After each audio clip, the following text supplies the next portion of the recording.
Hello. सभी को आवाज आ रही है? ठीक है।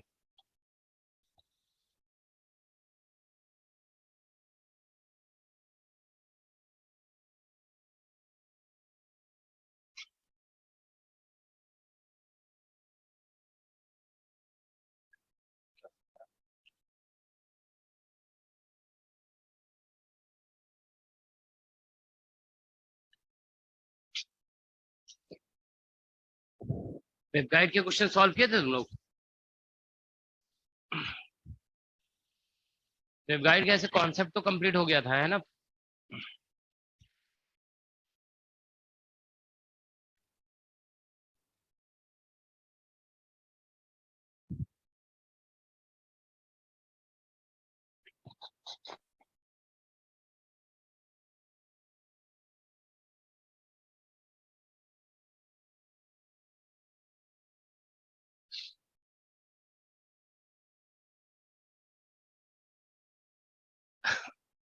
वेब गाइड हम लोग डिस्कस किए थे लास्ट क्लास में, ठीक है। तो एक दो क्वेश्चन देखो इससे और डिस्कस करते हैं, ठीक है। ठीक है, बेसिक जो जस्ट ब्रीफ रिकैप कर रहे हैं, ठीक है।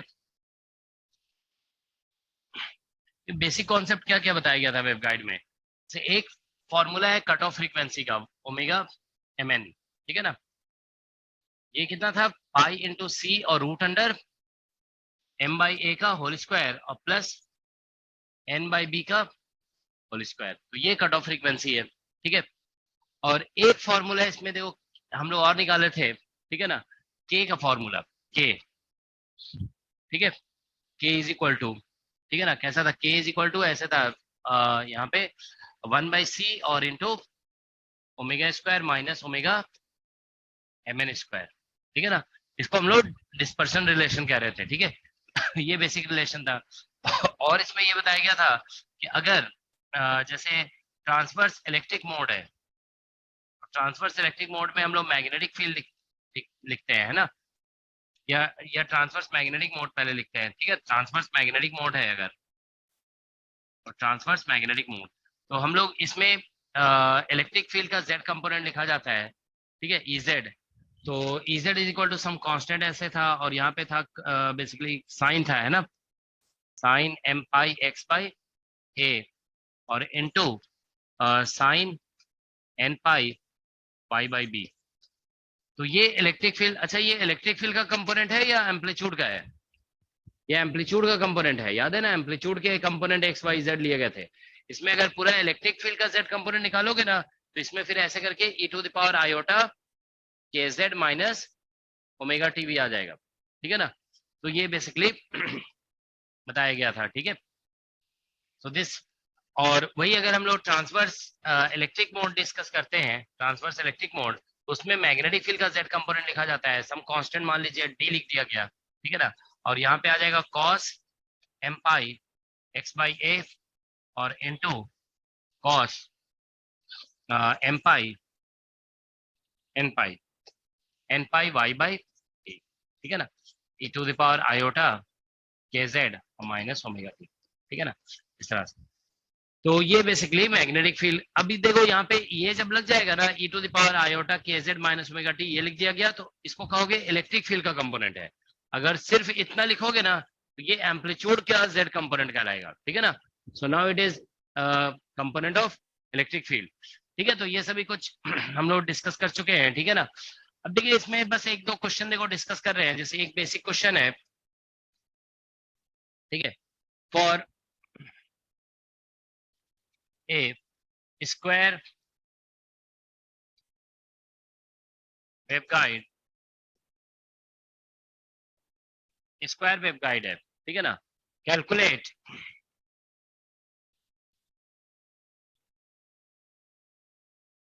Ratio of lowest cut off frequency for transverse magnetic and transverse electric mode, ठीक है। तो ट्रांसवर्स मैग्नेटिक और ट्रांसवर्स इलेक्ट्रिक मोड, ठीक है ना। So for square waveguide, calculate ratio of lowest cutoff frequency for transverse magnetic and transverse electric mode. क्या answer होगा? देखिए बहुत बेसिक क्वेश्चन है ये, और ठीक है सभी का आंसर आना चाहिए इसके।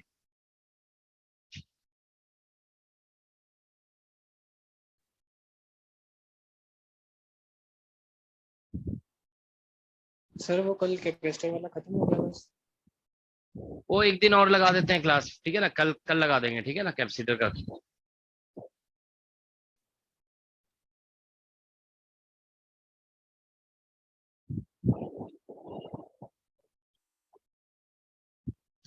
So for square waveguide, calculate ratio of lowest cutoff frequency for transverse magnetic and transverse electric। मतलब ट्रांसवर्स मैग्नेटिक का लोवेस्ट कट ऑफ फ्रीक्वेंसी ऊपर रहेगा और ट्रांसवर्स इलेक्ट्रिक का नीचे रहेगा, ठीक है ना, दोनों का रेशियो बताना है।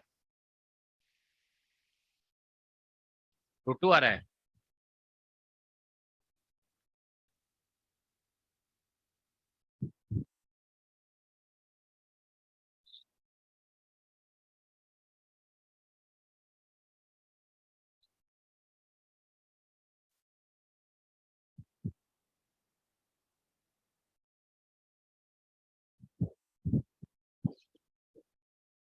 √2 आ रहा है। इधर से ऑनलाइन से बताइए क्या आंसर आ रहा है।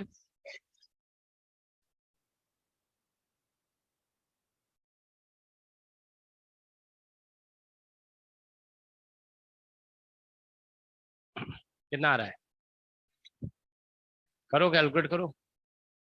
तो इसमें क्वेश्चन डायरेक्ट है ना, देखो कट ऑफ फ्रीक्वेंसी निकालना है, क्वेश्चन इसी लेवल का आ जाता है एग्जाम में। देखो यहाँ पे ओमेगा एम एन, तो हम लोग सॉल्यूशन में लिखेंगे, देखो सॉल्यूशन में कि बेसिकली अगर हम लोग ट्रांसवर्स मैग्नेटिक मोड की बात करते हैं टीएम में, तो इसमें लोवेस्ट जो मोड होता है ना दैट इज 1 1, क्योंकि देखिए ट्रांसवर्स मैग्नेटिक में साइन फंक्शन आता है ना, तो इसमें बताया गया था कि एम का वैल्यू लोवेस्ट 1 और एन भी 1 लेंगे। तो ये अगर 0 लेने पे ये 0 हो जाता है ना, तो इसलिए लोवेस्ट एम और एन जो है 1 अलाउड होता है। तो टीएम 1 1 मोड जो है ना, ये बेसिकली लोवेस्ट मोड है, लोवेस्ट मोड है ट्रांसवर्स। तो इसका ओमेगा निकालेंगे ना, ओमेगा 1 1 अगर निकालोगे ट्रांसवर्स, ये ट्रांसवर्स मैग्नेटिक क्या है, तो ऐसे यहाँ पे टीएम लिख दो, तो ये बेसिकली पाई सी आ जाएगा, और रूट अंडर देखो ऐसा होता है ना यहाँ पे m बाई ए, तो 1/a का होल स्क्वायर हो जाएगा, और प्लस यहाँ पे 1/b का, सॉरी b की जगह भी a आ जाएगा क्योंकि स्क्वायर बोला गया है। तो स्क्वायर वेव गाइड है ना, तो स्क्वायर वेव गाइड में दोनों जगह a लिखना होगा, b की जगह भी a लिख देंगे, ठीक है ना। तो ये पाई सी बाई मतलब ये a आ गया और इंटू √2 हो जाएगा। और हम लोग यहाँ पे ट्रांसवर्स इलेक्ट्रिक में अगर देखेंगे तो इसमें कोई एक टर्म 0 हो सकता है, एक 0 ले सकते हैं, तो 1 0 हो जाएगा इसमें, ठीक है ना, that is the lowest mode. तो इसमें ओमेगा 1 0 कर दोगे, ये ट्रांसवर्स इलेक्ट्रिक है, तो दैट इज पाई सी, और रूट अंडर इसमें 1/a का होल स्क्वायर हो जाएगा, और प्लस यहाँ पे 0 हो जाएगा, क्योंकि n की जगह यहाँ पे 0 कर दोगे, तो इसीलिए इसका आंसर पाई सी बाई ए हो गया। बस रेशियो निकाल देंगे यहाँ पे, ठीक है ना। तो ओमेगा टी एम फॉर 1 1 और यहाँ पे omega TE for 1 0 that is equal to √2 आ गया, ठीक है। ठीक है, जानते हो देखो एक्चुअली बात ये होती है ना कि जो लोग पेपर सेट करते हैं ना, उन लोगों को भी इन सभी टॉपिक का बहुत ज्यादा डीप नॉलेज नहीं होता है, ठीक है ना। तो इसीलिए जानते हो ये टॉपिक्स के क्वेश्चन जो आते हैं ना वो बहुत इजी होते हैं। अब जैसे देखो पार्टिकल फिजिक्स का क्वेश्चन देखो, पार्टिकल फिजिक्स का क्वेश्चन देखते हो ना, कैसे अभी हम लोग जो सॉल्व करते हैं कैसा होता है, ठीक है। जैसे बीटा डिके को आप लिखिए क्या बोलते हैं इसके टर्म में, क्वार्क्स के टर्म में, बस क्वार्क लिखा आंसर आ गया, ठीक है ना। तो इस तरह के क्वेश्चन, या एक रिएक्शन दिया हुआ है, बोला जा रहा है कि एक्स में क्या होगा, ठीक है ना, क्वार्क कॉम्बिनेशन। तो अगर जानते हो कंपैरिजन करो ना, जैसे पार्टिकल फिजिक्स का क्वेश्चन को आप कंपेयर कीजिए आईआईटी जेई के मैकेनिक्स के क्वेश्चन से, या आईआईटी जेई के ईएमटी के क्वेश्चन से। जानते हो आईआईटी जेई का मैकेनिक्स ईएमटी का क्वेश्चन आप मतलब अभी भी जानते हो, ट्राई करके देखो, जो एडवांस में आता है वो क्वेश्चन जानते हो, मतलब आप हो सकता है कि 1 घंटा सोचना पड़ जाए, पढ़ करके भी ट्राई करने के बाद हम बता रहे हैं, मतलब पार्टिकल फिजिक्स आप एक बार पढ़ करके ट्राई करो, और आईआईटी जेई का पूरा पूरा अच्छी तरह से रिवाइज करके ट्राई करो, ठीक है ना, उसमें काफी सोचना पड़ जाएगा, ठीक है। इसका रीजन जानते हो क्या है टफ होने का, कि वो इंट्यूटिव है, इंट्यूटिव मतलब जिसके बारे में आप बहुत ज्यादा सोच सकते हैं, ठीक है ना। और जैसे पार्टिकल फिजिक्स है, पार्टिकल फिजिक्स के बारे में आप सोचोगे क्या? वो तो कुछ भी नहीं है, सारा तो एक तरह से मतलब एक एजम्पशन जैसा है, ठीक है, जो हमें बताया जा रहा है बस वो हम लोग लिख रहे हैं वहां पे, ठीक है ना।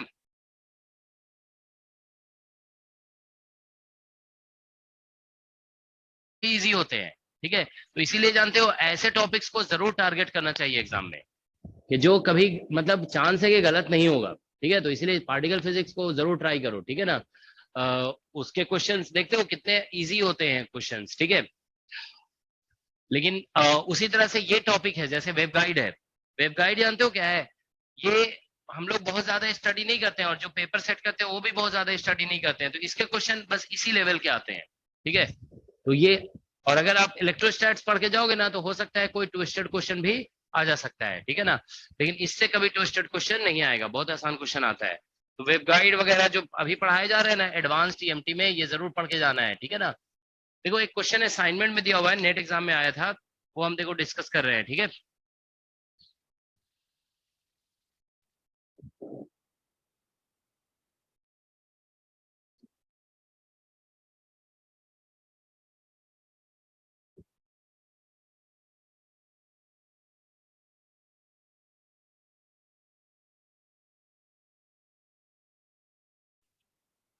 टीएमटी में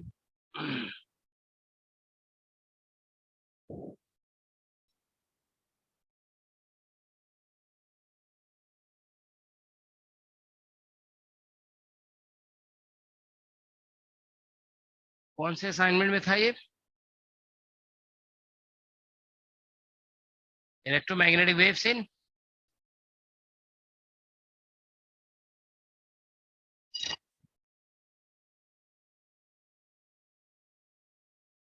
इसमें तो दिख नहीं रहा है।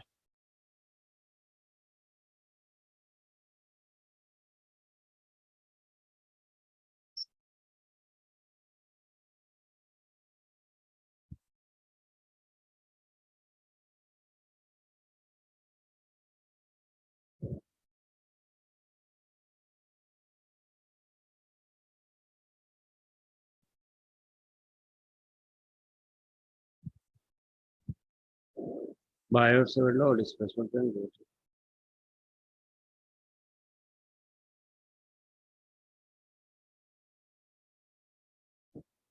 हाँ अच्छा, ये मेरे पास भी है। नहीं इसमें जो है ना पीडीएफ में नहीं दिख रहा है वो। किसमें था वो, मैक्सवेल इक्वेशन में था क्या? मैक्सवेल इक्वेशन इलेक्ट्रोमैग्नेटिक वेव, ऐसा एक असाइनमेंट है, उसी में है। पेज नंबर इसमें कितना है?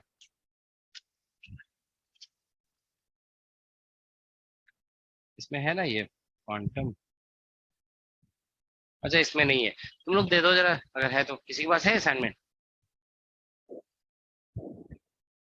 अच्छा ये पता नहीं हमारे पास इसमें पीडीएफ में क्यों नहीं आ रहा है। Bio electromagnetic induction. Electromagnetic waves in matter, उसमें एक दो क्वेश्चन देखे थे।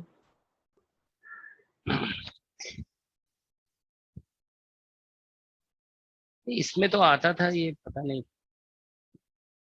नहीं इलेक्ट्रोमैग्नेटिक वेव्स इन मैटर जो है ना वो असाइनमेंट ही नहीं दिख रहा है इसमें। अच्छा, हमने कोई दूसरा ओपन कर रखा है, अच्छा अच्छा अभी, हाँ ठीक है, ये मिल जाएगा, ये दे उधर दे दो जरा। हम दूसरा असाइनमेंट ही ओपन कर दिए थे। हाँ, इलेक्ट्रोमैग्नेटिक वेव्स इन मैटर, हाँ ठीक है मिल गया।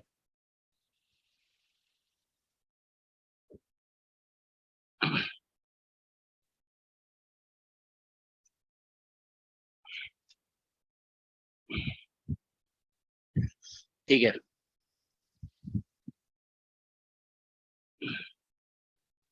देखो इसमें एक क्वेश्चन पूछा गया था नेट एग्जाम में, क्वेश्चन दिया हुआ है इधर देखो, एक मिनट। ये क्वेश्चन नंबर 21 है, हम बोले थे ये तुम लोग को अटेम्प्ट करने के लिए एक बार। क्वेश्चन नंबर 21 देखो, ठीक है। इसमें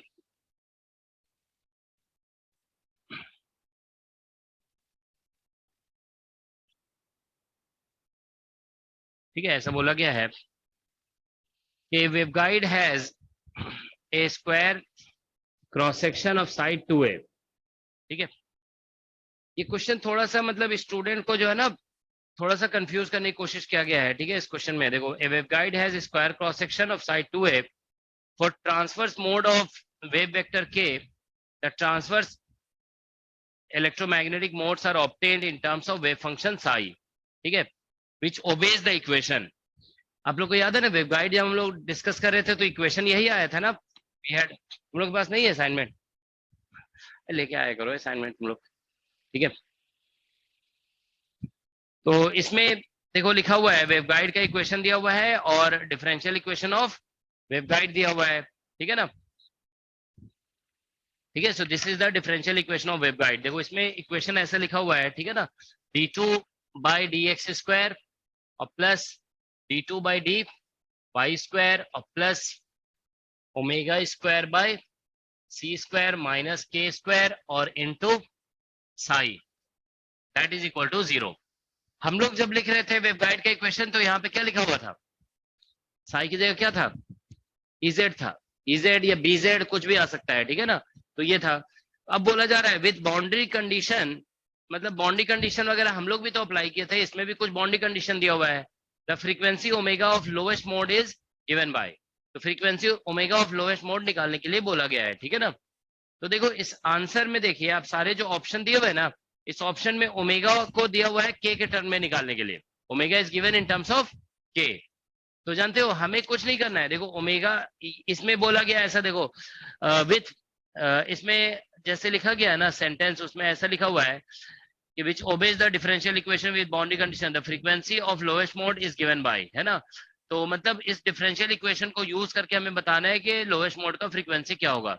तो देखो हमें इतना कुछ करना ही नहीं है, हम लोग जो पढ़ चुके हैं ना बस हम डायरेक्ट उसी को यूज करेंगे। हम लोगों ने क्या पढ़ा है, 1/c और रूट अंडर ओमेगा स्क्वायर और माइनस ओमेगा mn, क्योंकि ये सब कुछ जो हम लोग ऑब्टेन किए वो डिफरेंशियल इक्वेशन को सॉल्व करके ही तो ऑब्टेन किए, तो अब दोबारा क्यों सॉल्व करेंगे, तो ये हो जाएगा। अब ओमेगा mn हम अलग से लिखेंगे, देखो ओमेगा mn ये कितना था, पाई इंटू सी और रूट अंडर m बाई ए, तो ए की जगह बस क्या करोगे 2a लिख दोगे और प्लस n बाई, ठीक है ना, बी की जगह भी 2a लिख दोगे, ठीक है ना, इसका होल स्क्वायर हो जाएगा, क्योंकि इसमें डायमेंशन 2a बोल दिया गया है, समझ गए ना। ए और बी जो लिखते थे ना हम लोग यहाँ पे, उसकी जगह 2a कर देना है। ठीक है, अब इसमें बोला गया लोएस्ट मोड, देखो लोएस्ट ट्रांसवर्स मैग्नेटिक मोड की बात की जा रही है, तो लोएस्ट ट्रांसवर्स मैग्नेटिक मोड कौन सा होता है, 1 1 होगा, है ना, तो इसमें टी मतलब टीएम 1 1 हो जाएगा। तो लोएस्ट मोड का फ्रीक्वेंसी जो है, ठीक है ना, तो यहाँ से निकाल लेंगे ओमेगा mn की जगह पे, ओमेगा mn की जगह पे ये 1 1 पुट करके निकाल लोगे, तो ये बेसिकली कितना निकल जाएगा, पाई सी और बाय 1 रूट अंडर ये 4a स्क्वायर से 2 कैंसिल हो जाएगा, 2a स्क्वायर हो जाएगा, ये ओमेगा mn निकल गया। ठीक है ना, m और n को 1 पुट करने के बाद बस यहाँ पे पुट कर देते हैं, देखो k is equal to 1/c है और रूट अंडर, ठीक है ना, 1 माइनस, ठीक है ना, यहाँ पे ठीक है। अच्छा ये ठीक है,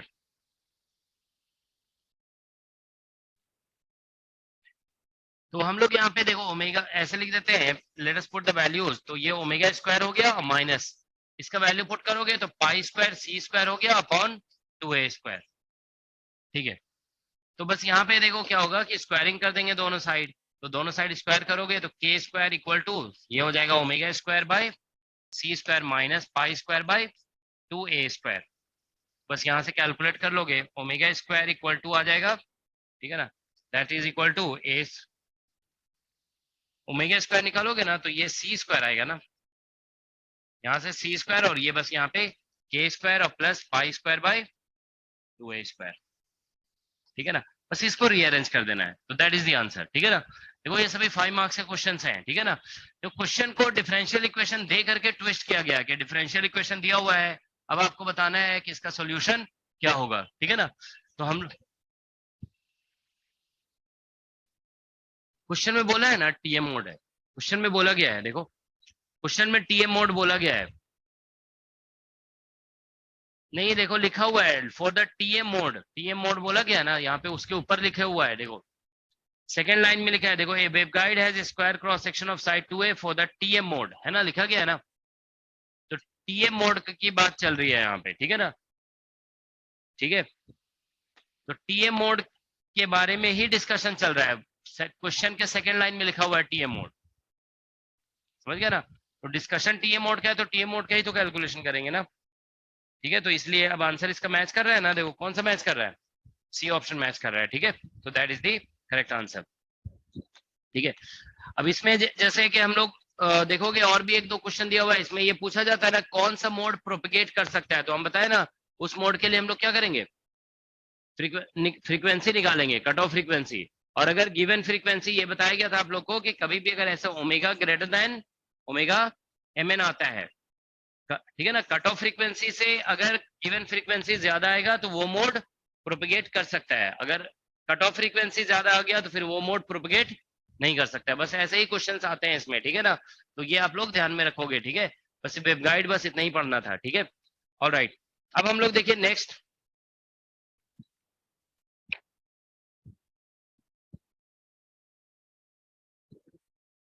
कौन सा क्वेश्चन है, क्वेश्चन नंबर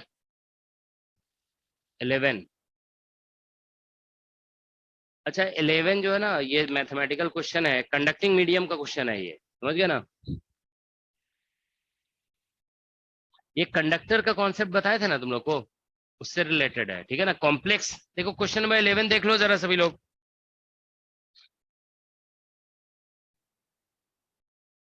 ठीक है। क्वेश्चन नंबर 11 देखो, इसमें लिखा गया है an electromagnetic wave of wavelength lambda not in free space. देखो वेवलेंथ जो है ना लैम्डा नॉट फ्री स्पेस में दिया हुआ है, तो मतलब के नॉट अगर हम निकालेंगे ना फ्री स्पेस में, तो ये कितना हो जाएगा 2 पाई बाय लैम्डा नॉट, ऐसा हो जाएगा ना। फ्री स्पेस का के वेक्टर इतना हो जाएगा, ठीक है ना। Travels through an absorbing medium with dielectric permittivity epsilon R. इसमें एप्सिलॉन जो दिया हुआ है ना, देखो ये समझ रहे हो ना, this is basic absorbing medium हम बताए थे ना, कंडक्टिंग मीडियम को एब्जॉर्बिंग मीडियम बोला जाता है, ठीक है ना। तो this is a question related to conducting medium. तो एप्सिलॉन इक्वल टू दिया गया है एप्सिलॉन आर और प्लस आयोटा और एप्सिलॉन आई, ठीक है, ऐसा लिखा गया है। और इसमें ये बोल दिया गया है कि epsilon I by epsilon R जो है ना वो बेसिकली √3 है। This information is given if skin depth इसमें दिया हुआ है, skin depth is equal to lambda naught upon 4 pi. तो स्किन डेप्थ आप लोग को याद है ना, क्या बताया गया था, delta equal to 1 by k i, that is given to be lambda naught upon 4 pi. Delta 1 by k i होता है, ठीक है ना, तो ये बताया जा चुका है क्लास में।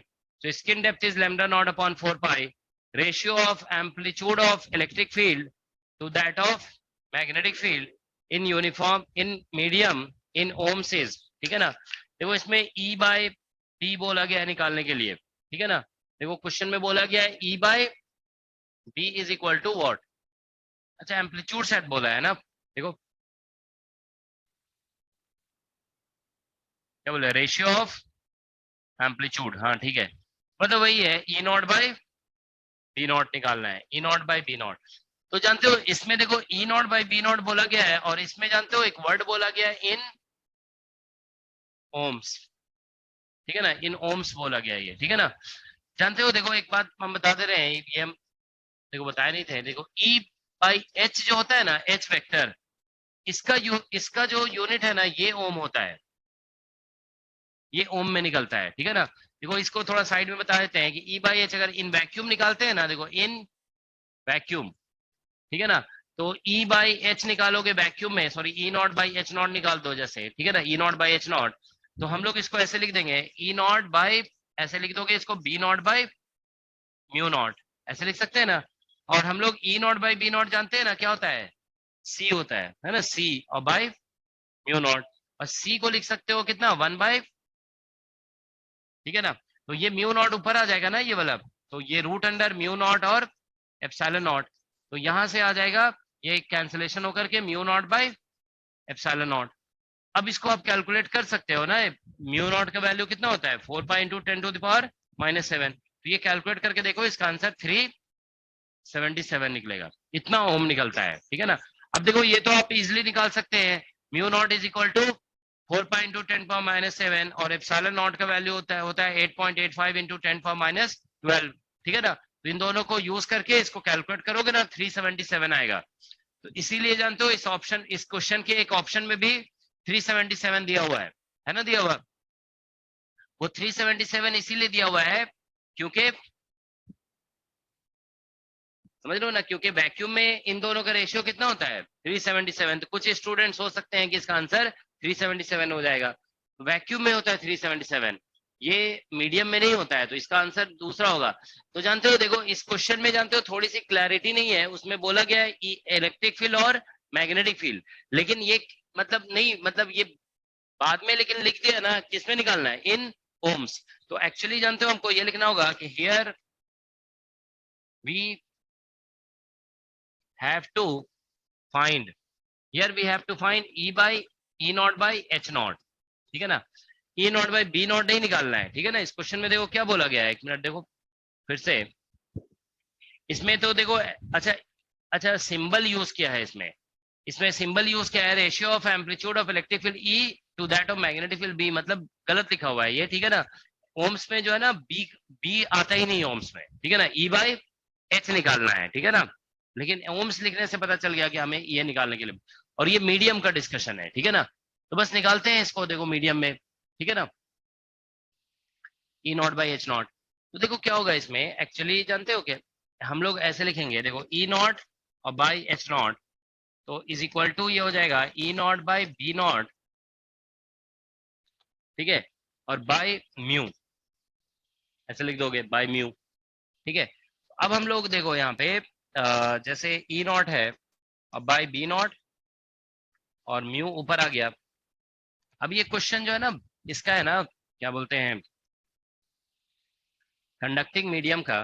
तो हम लोग यहाँ पे E naught by B not जो है ना, बेसिकली कंडक्टर में तो ऐसा होता है ना, देखो अब लोग जैसे एक कैलकुलेशन करोगे ना मैक्सवेल थर्ड इक्वेशन में, जैसे हम लोग ऐसे लिख देते हैं, ठीक है। देखो यहाँ पे क्या आता है, जैसे E इज इक्वल टू, आप मान लो ऐसे लिख रहे हो, E naught E to power iota K, ठीक है ना, K Z minus omega T, और B को मान लो आप ऐसे लिख रहे हो, B is equal to B naught और ई पावर आयोटा के जेड और माइनस ओमेगा टी। तो इसमें K जो है कॉम्प्लेक्स हो जाता है ना, ये हम लोग पढ़ चुके हैं। तो इसमें जानते हो जब आप रिलेट करोगे ना मैक्सवेल थर्ड इक्वेशन से दोनों को, del cross E is equal to minus del V by del T, अगर इसको रिलेट करोगे ना, तो यहाँ से देखो डेल क्रॉस E जब इसका लोगे ना, तो इससे जानते हो क्या आएगा, you will gate E naught और इंटू के हियर, ठीक है ना। मतलब यहाँ से magnitude wise E not into के आएगा, ठीक है ना। और इधर से जो आएगा ना, देखो यहाँ से ये आ जाएगा B नॉट और इंटू ओमेगा, मतलब देखने में वैसे ही आएगा, ठीक है ना। तो यहाँ से बेसिकली ऐसा हो जाएगा E naught by B naught, ठीक है, is equal to omega by K. देखो ओमेगा बाई के को हम लोग क्या बोलते हैं, मतलब जनरली नहीं, ओमेगा बाई के को हम लोग भी बोल देते हैं, लेकिन कंडक्टिंग मीडियम में इसको भी नहीं बोला जाता है। कंडक्टिंग मीडियम याद है आपको बताया गया था, भी होता है ओमेगा बाई के रियल, ओमेगा बाई के रियल होता है। तो इसीलिए जानते हो यहाँ पे E naught by B not directly जो है ना भी के इक्वल नहीं हो रहा है, याद है आप लोग कंडक्टिंग मीडियम बताया गया है, जब ओमेगा बाई के रियल लेते हो ना, देन यू गेट V, ठीक है। तो इसीलिए जानते हो ये ऐसा आ गया। तो इसको अगर मतलब मॉडुलस वाइज देखा जाए ना, तो ये के जो मतलब यहाँ पे अगर इसका मॉडुलस निकालेंगे, तो आप जानते हो ना कॉम्प्लेक्स नंबर का अगर ऐसा है, ये कॉम्प्लेक्स नंबर में ऐसा होता है Z1 बाई Z2, अगर आप इसका मॉडुलस निकालते हैं ना, तो ये बन जाता है Z1 मॉडुलस और बाई Z2 मॉडुलस, ऐसा होता है, ठीक है ना। तो हम यहाँ पे ऐसे लिख सकते हैं कि मतलब ये मॉडुलस निकालेंगे ना, तो यहाँ पे इसका मॉडुलस आ जाएगा, ठीक है ना। तो ये मॉडुलस हो जाएगा, तो यहाँ पे देखो ओमेगा और बाई, यहाँ पे हो जाएगा, ये इसके दो पार्ट है ना, रियल पार्ट है और प्लस इमेजिनरी पार्ट, तो इसका स्क्वायर हो जाएगा, ठीक है ना। तो ये लिखना पड़ेगा, ठीक है ना। तो देखो यहाँ से हमें तो ये जो निकाल रहे थे ना हम लोग, अब इसमें वापस आते हैं, ठीक है ना। तो यहाँ से देखिए हमारा ये आ जाएगा E नॉट और by H naught is equal to, यहाँ से E naught by B naught का वैल्यू हमने ये पुट करेंगे ओमेगा और डिवाइडेड बाय के रियल का स्क्वायर और प्लस के इमेजनरी का स्क्वायर, ठीक है ना, अंडर रूट और इनटू म्यू, ये लिख दिया जाएगा, ठीक है। अब हम लोग आगे देखो कैलकुलेशन करते हैं, ठीक है ना। तो इस क्वेश्चन में देखो जो इन्फॉर्मेशन दिया हुआ है ना, अब हम उसको यूज करना शुरू करेंगे, ठीक है ना। देखो इन्फॉर्मेशन क्या दिया हुआ है, देखो अभी तक हम कोई इन्फॉर्मेशन यूज नहीं किए हैं, इसको let us call it equation number 1, ठीक है ना। हम इसको निकाल लेंगे ना, अगर के रियल प्लस के इमेजनरी के स्क्वायर, तो समझ लो हमारा आंसर निकल जाएगा, ठीक है ना। तो इसको 1 कर दो। अब हम इंफॉर्मेशन यूज करना स्टार्ट करते हैं, ठीक है। देखिए इस मीडियम में जानते हो म्यू आर का कोई इन्फॉर्मेशन है नहीं, तो म्यू आर को 1 मान लो, समझ गया ना। Let's mu R to be equal to 1, तो मतलब म्यू जो लिखा गया ना यहाँ पे, उसको म्यू नॉट और इंटू म्यू आर कर देंगे, और म्यू आर को हम 1 कर देंगे, क्योंकि देखो एप्सिलॉन के बारे में बताया ना, देखो एप्सिलॉन बताया गया है लेकिन म्यू आर तो नहीं बताया ना, समझ रहे हो ना। तो इसीलिए म्यू आर को 1 लेना पड़ेगा, क्योंकि बताया नहीं, एप्सिलॉन तो बता दिया है ऐसा है। देखो ये दोनों के बारे में देखो बताया, यहाँ एप्सिलॉन का रियल पार्ट है, इमेजनरी पार्ट है, ठीक है ना। और फिर उसके बाद रियल पार्ट इमेजनरी पार्ट का रेशियो भी बताया गया, ठीक है ना। लेकिन म्यू आर के बारे में तो कुछ भी नहीं बताया गया, तो हम म्यू आर जो है ना ये 1 ले रहे हैं, ठीक है ना। म्यू आर इक्वल टू 1 ले लोगे, तो ये जो यहाँ म्यू है ना, उसकी जगह तो म्यू नॉट लिख देंगे। अब हम, ठीक है, एप्सिलॉन को यूज करते हैं, तो देखो हम k इज इक्वल टू, आप जानते हो ना, n इंटू के नॉट होता है, याद है आप लोग, n इंटू के नॉट। और यहाँ पे देखो कि n जो होता है ना वो एप्सिलॉन r और इंटू म्यू आर होता है कि नहीं। n बताया था ना, root under epsilon r mu R होता है, ठीक है ना। तो ये लिखेंगे और यहाँ पे हो जाएगा कितना, के नॉट। तो यहाँ से देखिए म्यू आर को 1 कर दोगे तो रूट अंडर एप्सिलॉन r आ गया और इंटू के naught. Is that all right? तो ऐसे लिखना पड़ेगा। तो अब देखिए ये जो है ना, ये जो क्वांटिटी हमारा दिया हुआ है ये क्या है, एप्सिलॉन दिया हुआ है। इसको अगर एप्सिलॉन नॉट से डिवाइड कर दोगे तो क्या बन जाएगा, एप्सिलॉन r बन जाएगा। ऐसे ही होता है ना, एप्सिलॉन r इक्वल टू क्या होता है, एप्सिलॉन बाय एप्सिलॉन नॉट, ठीक है ना। तो यहाँ पे देखिए ये बेसिकली ऐसा हो जाएगा, एप्सिलॉन r जो है ना, मतलब देखो जानते हो एक्चुअल में ये भी हो सकता है कि डायलेक्ट्रिक कांस्टेंट ही हो, समझ रहे हो ना। दिस में भी डायलेक्ट्रिक कांस्टेंट, कंफ्यूजन अवॉइड करने के लिए यहाँ पे आर, क्योंकि यहाँ पे आर लिखा है ना रियल पार्ट इमेजिनरी पार्ट के लिए, फिर एक और आर आ जाएगा, तो इसीलिए कंफ्यूजन अवॉइड करने के लिए देखो इसमें, और मतलब इसको अगर हम परमिटिविटी मानते हैं और या डायलेक्ट्रिक कांस्टेंट मानते हैं, उसमें डिफरेंस सिर्फ किसका है, एप्सिलॉन नॉट का है, ठीक है ना, एप्सिलॉन नॉट का डिफरेंस है। तो ये जानते हो मतलब उतना इंपॉर्टेंट रोल प्ले नहीं करता है। आप जो है ना इसको अभी आप चाहते हो ना तो डायलेक्ट्रिक कांस्टेंट मान करके भी चल सकते हो, अगर चाहते हो तो परमिटिविटी मान करके भी कर सकते हो कैलकुलेशन, ठीक है ना, दोनों से आंसर आ जाएगा, ठीक है ना। तो देखो हम, आप लोग कैसे प्रोसीड करना चाहोगे बताओ। इसको अगर आप एप्सिलॉन मानते हो ना तो ठीक है, चलो एप्सिलॉन आर ऐसे लिख दो, epsilon R equal to epsilon by epsilon naught. तो यहाँ पे क्या होगा, 1 बाई एप्सिलॉन नॉट आ जाएगा, और एप्सिलॉन के वैल्यू हम यहाँ से पुट करेंगे ऐसे, फिर एप्सिलॉन आर और प्लस आयोटा और into epsilon i. Is that okay? अब देखो इन दोनों का रेशियो कितना दिया हुआ है, √3। और तो देखो इंडिविजुअली दोनों का वैल्यू दिया हुआ नहीं है ना, तो जानते हो जब रेशियो दिया होता है ना तो आप इसको कुछ भी एज्यूम कर सकते हो, ठीक है ना। बस आपको रेशियो, मतलब हम ऐसा कर सकते हैं कि इसको मान लो √3 मान लिया और इसको 1 मान लिए, ठीक है ना, ऐसा भी कर सकते हो, ठीक है ना। तो हम जानते हो कुछ ऐसा एजम्पशन लेंगे कि ये सेटिस्फाई होगा कंडीशन, देखो 1 बाई एप्सिलॉन नॉट, और इसको हम मानेंगे सम अल्फा, ठीक है ना, और यहाँ पे कॉस 60 डिग्री और प्लस आयोटा और साइन 60।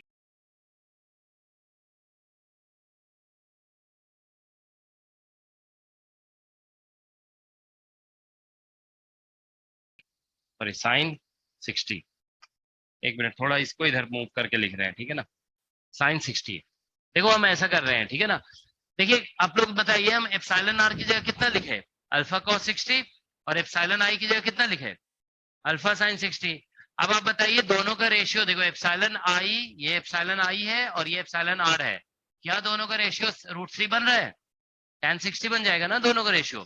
और tan 60 निकालोगे, tan 60 तो दैट इज इक्वल टू √3।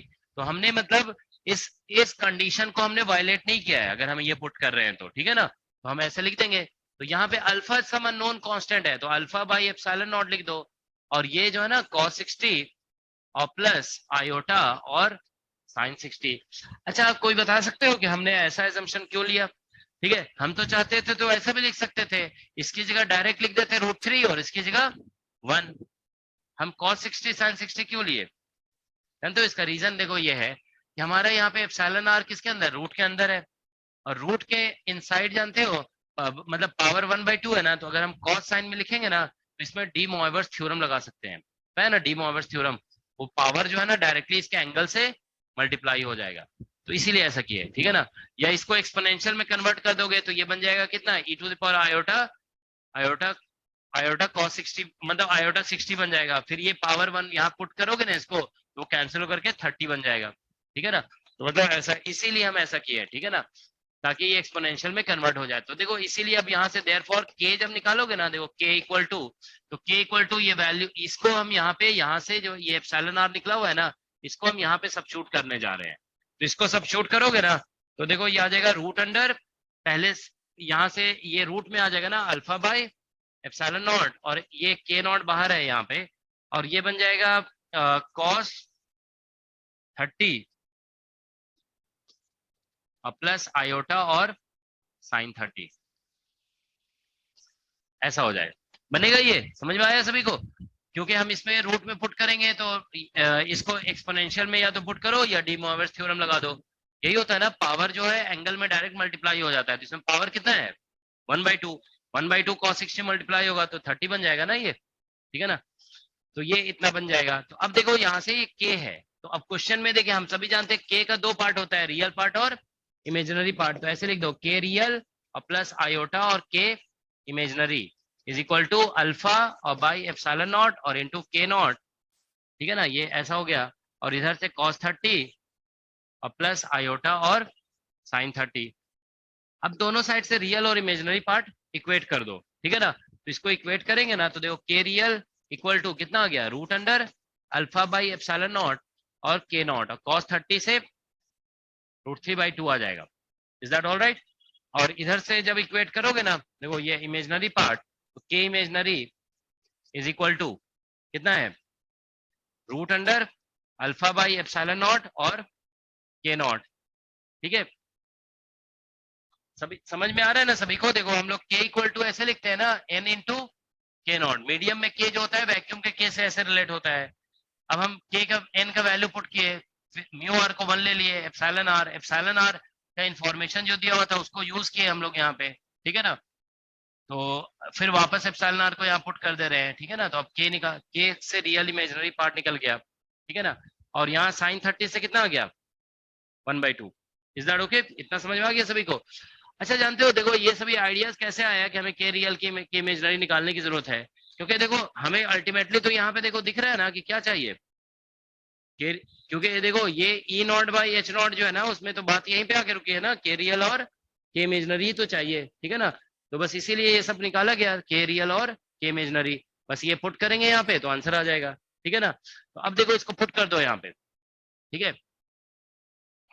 अच्छा ये तो एक्चुअली यहाँ पे के मॉडुलस अलग अलग निकालने की जरूरत नहीं थी, लेकिन फिर भी निकालना पड़ेगा। देखो ये तो के मॉडुलस है यहाँ पे, है ना, ये क्या है के मॉडुलस। तो हम यहाँ से के मॉडुलस अगर निकालेंगे, देखो एक मिनट, यहाँ से के मॉडुलस निकालो तो कितना निकल जाएगा, root under alpha by epsilon naught और के नॉट। ये तो एक्चुअली के मॉडुलस ही तो है ना, ये जो देखो रूट अंडर ये जो लिखा हुआ है क्या है, के मॉडुलस है। के मॉडुलस हम यहाँ से भी निकाल सकते थे, तो ये पुट कर देंगे यहाँ पे। हालांकि ये अलग अलग निकाल, हालांकि इसका यूज होगा भी देखोगे। तो के मॉडुलस हमको यहाँ पे ये समझ रहे हो ना, ये 1 में के मॉडुलस लिखा हुआ है, यहाँ पे देखो थोड़ा बड़ा करके दिखा रहे हैं, ठीक है ना। यहाँ पे देखो के ई नॉट बाई बी नॉट के मॉडुलस था यहाँ पे, है ना। तो ये हमारा, हाँ ठीक है। तो यहाँ पे के मॉडुलस ही रहने दो, ठीक है, उसको हम डायरेक्ट पुट कर देंगे, फिर अलग अलग क्यों पुट करेंगे। ये जो है ना बेसिकली ऐसा है, ओमेगा बाय के मॉडुलस और इनटू म्यू, म्यू नॉट लिख देंगे, म्यू आर 1 है ना, तो इसको म्यू नॉट कर देंगे। तो चलो के नॉट, देखो हम इसका मॉडुलस का वैल्यू तो चलो पुट कर देंगे, लेकिन देखो इसमें मॉडुलस पुट करने के बाद भी देखो क्या है, अल्फा नोन है ना अभी, तो इसको निकालते हैं। तो देखो इस क्वेश्चन में दिया हुआ है ना, डेल्टा इक्वल टू हम जानते हैं 1/k इमेजनरी होता है, और ये दिया हुआ है इस क्वेश्चन में देखो लेमडा नॉट अपॉन 4 पाई। ये आप देखिए इस क्वेश्चन में यहाँ पे इन्फॉर्मेशन में दिया हुआ है कि 1/k imaginary lambda naught upon 4 पाई है, तो ये हम लोगों ने यहाँ पे पुट कर दिया lambda naught upon 4 pi. Is that clear? ठीक है। तो अब देखो के इमेजनरी हमने निकाला है ना यहाँ पे, ठीक है ना, इसको पुट करो यहाँ पे, ये तो इसको पुट करोगे ना तो कितना आ जाएगा, देखो ये वाला टर्म ऊपर हो जाएगा, उल्टा हो जाएगा ना, ये उल्टा हो गया, कितना हो जाएगा, epsilon naught by alpha root under और इनटू 1/k नॉट, ऐसे ही होगा ना 1/k0 और ऊपर 2 आ जाएगा। Is that all right? यही होगा। 2 is equal to lambda naught upon 4 pi. अब के नॉट को लेमडा नॉट के टर्म में क्या लिखोगे? K naught is equal to 2 pi by lambda naught. तो यहाँ पे देखो 2 पाई बाई लेमडा नॉट लिखोगे तो लेमडा नॉट ऊपर चला जाएगा तो कैंसिल हो जाएगा, ठीक है ना। कितना आ रहा है देखो, यहाँ से रूट अंडर एप्सिलॉन नॉट, तो यहाँ से root under epsilon naught by alpha is equal to कितना आ जाएगा, यहाँ से 2 पाई बाई लेमडा नॉट लिखोगे ना, 2/2 टू कैंसिल हो गया तो ये इधर से आ जाएगा हमारा 1/4 आया देखो जरा, यस सर। 1/4 आ गया ना ये, ठीक है। तो ये टर्म जो है ना हमारा 1/4 निकल गया, ठीक है ना, मतलब उल्टा करके लिखेंगे तो 4 आ जाएगा, ठीक है ना। तो इसका मतलब ये आ गया, दिस इंप्लाइज दैट के मॉडुलस जो हमारा है ना, देखो यहाँ पे के मॉडुलस, तो ये बन जाएगा 4k0, नहीं यही होगा ना, ये के modulus is equal to 4k0, ये निकल गया, के मॉडुलस 4k0 निकल गया। तो अब हम आते हैं फ्रॉम 1, देखो फ्रॉम 1, ठीक है। तो हमारा देखो E naught by H not जो लिखा हुआ था ना, दैट वाज इक्वल टू, ये लिखा हुआ है ओमेगा बाई के मॉडुलस और into mu mu mu naught है ना, या म्यू नॉट है, म्यू लिखा हुआ था उसको म्यू नॉट में, तो ओमेगा लिख देंगे और ये निकल गया 4k0, ठीक है ना। यहाँ समझ में आया ना सभी को? देखो ये वाला टर्म हमारा epsilon naught by root alpha, ये तो यहाँ पे k0 का वैल्यू पुट किया, k0 कितना होता है 2 पाई बाई लेमडा नॉट है ना, तो 2 पाई बाई लेमडा नॉट, इसको कैलकुलेशन किए तो ये 1/4 आ गया।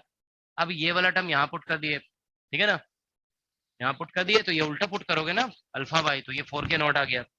अब हम उस 4k0 को यहाँ पे पुट कर रहे हैं, ठीक है ना, यहाँ पे, तो ये अब देखो यहाँ पे इंटू म्यू नॉट है, इज दैट ओके? तो पुट करो, देखो यहाँ पे क्या होगा कि ओमेगा ओमेगा बाई के कितना होता है, सी होता है ना, तो ये अब देखो वैक्यूम का k0 है ये ऐसा k नहीं है, क्या है ये k0, तो ये बन जाएगा 1/4 और इंटू सी और इंटू म्यू नॉट, तो 1/4 और सी का वैल्यू 3 इंटू 10⁸ और म्यू नॉट का वैल्यू कितना होता है 4 पाई इंटू 10⁻⁻7। तो देखो 4 कैंसिल, तो आंसर आ जाएगा इसका 35, दैट्स द आंसर, ये इसका आंसर है, ठीक है। ये क्वेश्चन थोड़ा सा जानते हो डिफिकल्ट क्वेश्चन के कैटेगरी में था, ये क्वेश्चन इतना इजीली नहीं बन सकता था, ठीक है ना।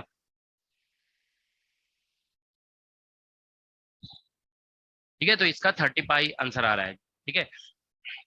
अगर जानते हो, एक बात बता रहे हैं आप लोगों को, अगर जानते हो हम ये नहीं लगाएंगे ना यहाँ पे, अगर हम ये सब शूट नहीं करते ना cos 30 sin 30, तो ये क्वेश्चन कॉम्प्लिकेटेड हो जाता है, ठीक है ना। अगर अगर इसमें √3 वगैरह कुछ पुट कर दोगे ना, तो फिर जानते हो स्क्वायर रूट निकालना थोड़ा मुश्किल हो जाता है, ठीक है ना। सर सर जो आपने ई नॉट बाई एच नॉट का रेशियो बताया था, उसमें आपने बताया था कि मतलब के रियल लगाते हैं अगर वी लिखते हैं तो। अरे वहां कहाँ बताए थे, नहीं ऐसा कुछ नहीं बताया हम, ठीक है ना। देखो कहाँ से तुम बता रहे हो, हम बताए थे वी अगर डिफाइन करते हो ना तो के रियल, हम यहाँ पे वी लिखे ही नहीं है, ठीक है ना। ये एक्चुअल में वी होता ही नहीं है, वो कंडक्टिंग नॉन कंडक्टिंग मीडियम में वी होता है एक्चुअली। देखो नॉन कंडक्टिंग मीडियम में वी ओमेगा बाई के क्या होता है, ओमेगा बाई के क्या होता है, वी हो जाता है। नॉन कंडक्टिंग मीडियम में ओमेगा, क्योंकि के रियल होता है तो ओमेगा बाई के यहाँ पे वहां पे वी होता है, लेकिन ध्यान रखो कंडक्टिंग मीडियम में ओमेगा बाई के जो है ना वी नहीं होता है, ठीक है ना। कंडक्टिंग मीडियम में वी किसके इक्वल होता है, ओमेगा बाई के रियल। तो यहाँ पे के नहीं आ रहा है, के रियल नहीं आ रहा है ना, यहाँ पे क्या आ रहा है, के आ रहा है, ठीक है ना। हमें ये समझना पड़ेगा कि यहाँ पे we are not getting K real here, here we are getting K, ठीक है ना। तो ये डिफरेंस है, ठीक है ना। हमने ये बताया आप लोग को कि ओमेगा बाई के रियल जो होता है ना, that is equal to V होता है, ये ठीक है ना। ये तो यहाँ पे के रियल अगर आ जाता है ना तो हम लोग लिख देते वी। अब देखो मैक्सवेल इक्वेशन से तो यहाँ पे के आ रहा है ना, के रियल तो नहीं आ रहा है, ठीक है ना। हम ये देखो खुद से नहीं लिखे, ये कहाँ से आ रहा है, this is coming from Maxwell equation, तो वहां से पता चला ना कि यहाँ पे के आ रहा है, के रियल कहाँ आ रहा है, ठीक है। तो वी लिखते हैं ना, तो यहाँ पे वी नहीं लिख सकते हैं, ठीक है। तो ये इसका आंसर हो गया, ओके ठीक है। तो अब हम लोग देखो, हाँ कंडक्टिंग बोलो। मीडियम में के रियल ही कराया था जब कंडक्टिंग मीडियम के लिए कंडक्टिंग मीडियम में lambda क्या, lambda is equals to 2 pi by k real and v is k omega by k real। तो वो तो एक अलग, उसका तो क्या करना चाहते हो बोलो, उस फॉर्मूले को जबरदस्ती का यहाँ लगा दें, हाँ लेमडा बताए थे 2 पाई बाय क्या बताए थे के रियल, और वी बताए थे ओमेगा बाय के रियल। अब बताइए इसका क्या करें हम। अब ये तो फॉर्मूला है ही है, लेकिन क्या करें इस फॉर्मूले का आप बताइए। तो इसका हम कहीं पे यूज किए इस कैलकुलेशन में, ये दोनों फॉर्मूला कहीं यूज हुआ क्या? ये तो करेक्ट है ही है, दिस इज करेक्ट, ठीक है ना, ये तो है करेक्ट, लेकिन इसका यूज हुआ नहीं ना यहाँ पे हम। लेकिन आप देखो ये तो नहीं बताए थे ना आपको, ये तो हम नहीं बताए थे कि कंडक्टिंग मीडियम में ई बाई बी भी होता है, ऐसा तो नहीं बताए थे, ठीक है ना। कंडक्टिंग मीडियम में ई बाई बी भी नहीं होता है, बस ये ध्यान रखोगे, ठीक है ना।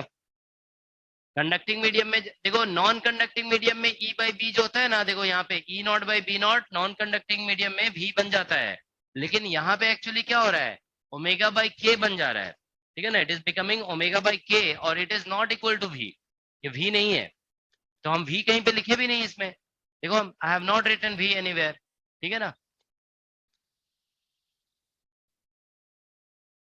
ठीक है, तो ये इसका आंसर हो गया, ओके। अब देखो हम लोग यहाँ पे, अब देखो तुम लोग का एडवांस टॉपिक में क्या क्या बच रहा है। देखो हमने मैक्सवेल इक्वेशन कंडक्ट देखो फ्री स्पेस में करा दिए, नॉन कंडक्टिंग मीडियम में करा दिए, फिर उसके बाद कंडक्टिंग मीडियम में भी करा दिए, ठीक है ना। तो ये सभी हो गया। अब देखो क्या है, वेवगाइड भी करा दिए। अब जो बच रहा है ना वो एक है रिलेटिविस्टिक, ठीक है ना। तो आज नहीं कराएंगे इसे, हम देखो बता रहे हैं रिलेटिविस्टिक इलेक्ट्रोडायनेमिक्स, है ना, ईएमटी ऐसे लिख देते हैं, रिलेटिविस्टिक इलेक्ट्रोमैग्नेटिक थ्योरी। तो इसके लिए जानते हो आप लोग एक बार एसटीआर को रिवाइज करके आओगे, ठीक है ना, ये एसटीआर बेस्ड डिस्कशन है, तो इसके लिए एक आप लोग रिवाइज कर लीजिए, ठीक है ना। तो हम आप लोग को 2 दिन का टाइम दे रहे हैं, ठीक है ना, कल और परसों, ठीक है ना। उसके बाद नेक्स्ट डे थर्ड डे जो है ना हम ये डिस्कस करेंगे, ठीक है ना। तो एक टॉपिक आपका ये बच रहा है, ठीक है ना, दूसरा टॉपिक बच रहा है रेडिएशन, ठीक है ना, और तीसरा टॉपिक ये सभी बच रहा है गेज ट्रांसफॉर्मेशन,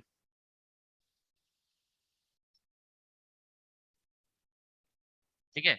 और इसी में मतलब गेज ट्रांसफॉर्मेशन एंड पोटेंशियल, ठीक है ना, मतलब इसी में हम थोड़ा पोटेंशियल का कॉन्सेप्ट भी डिस्कस करेंगे।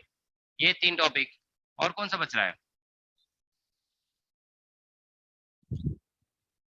हुँ?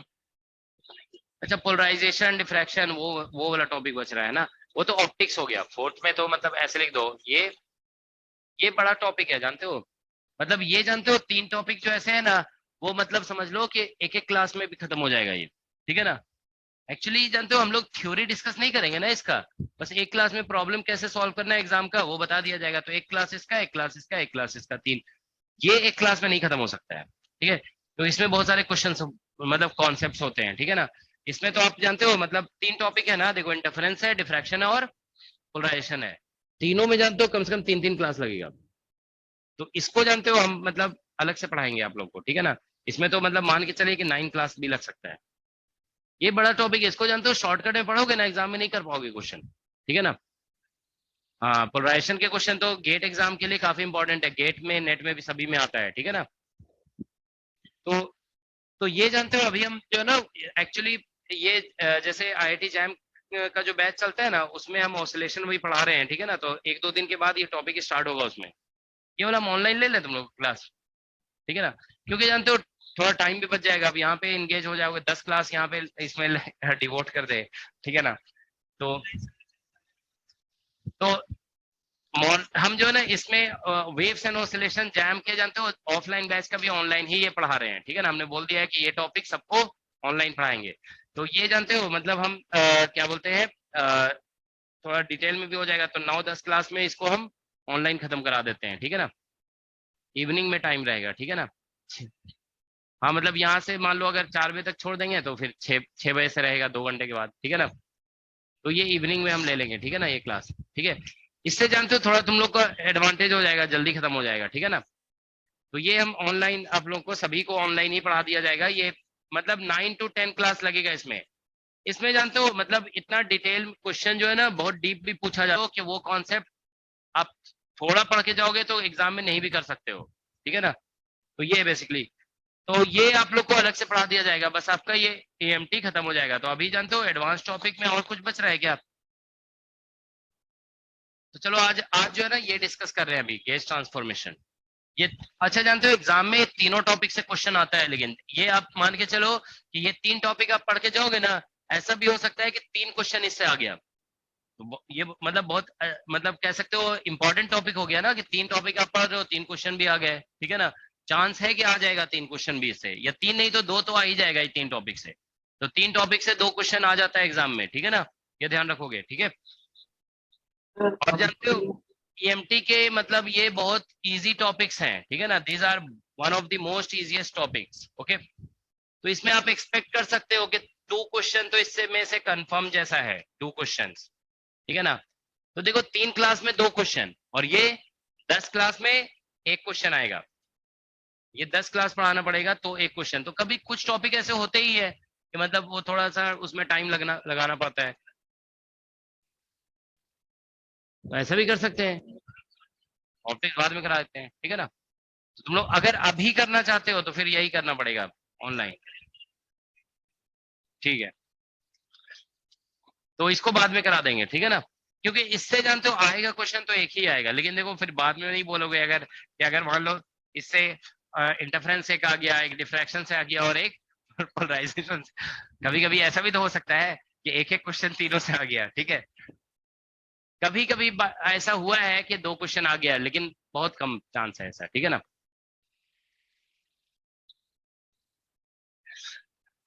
तो आज हम लोग देखो डिस्कस कर रहे हैं गेज ट्रांसफॉर्मेशन, ठीक है ना।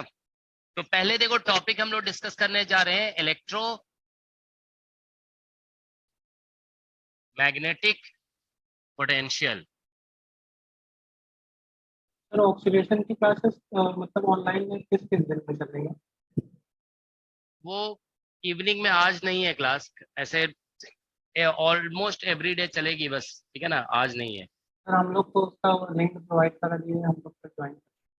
चलो ठीक है।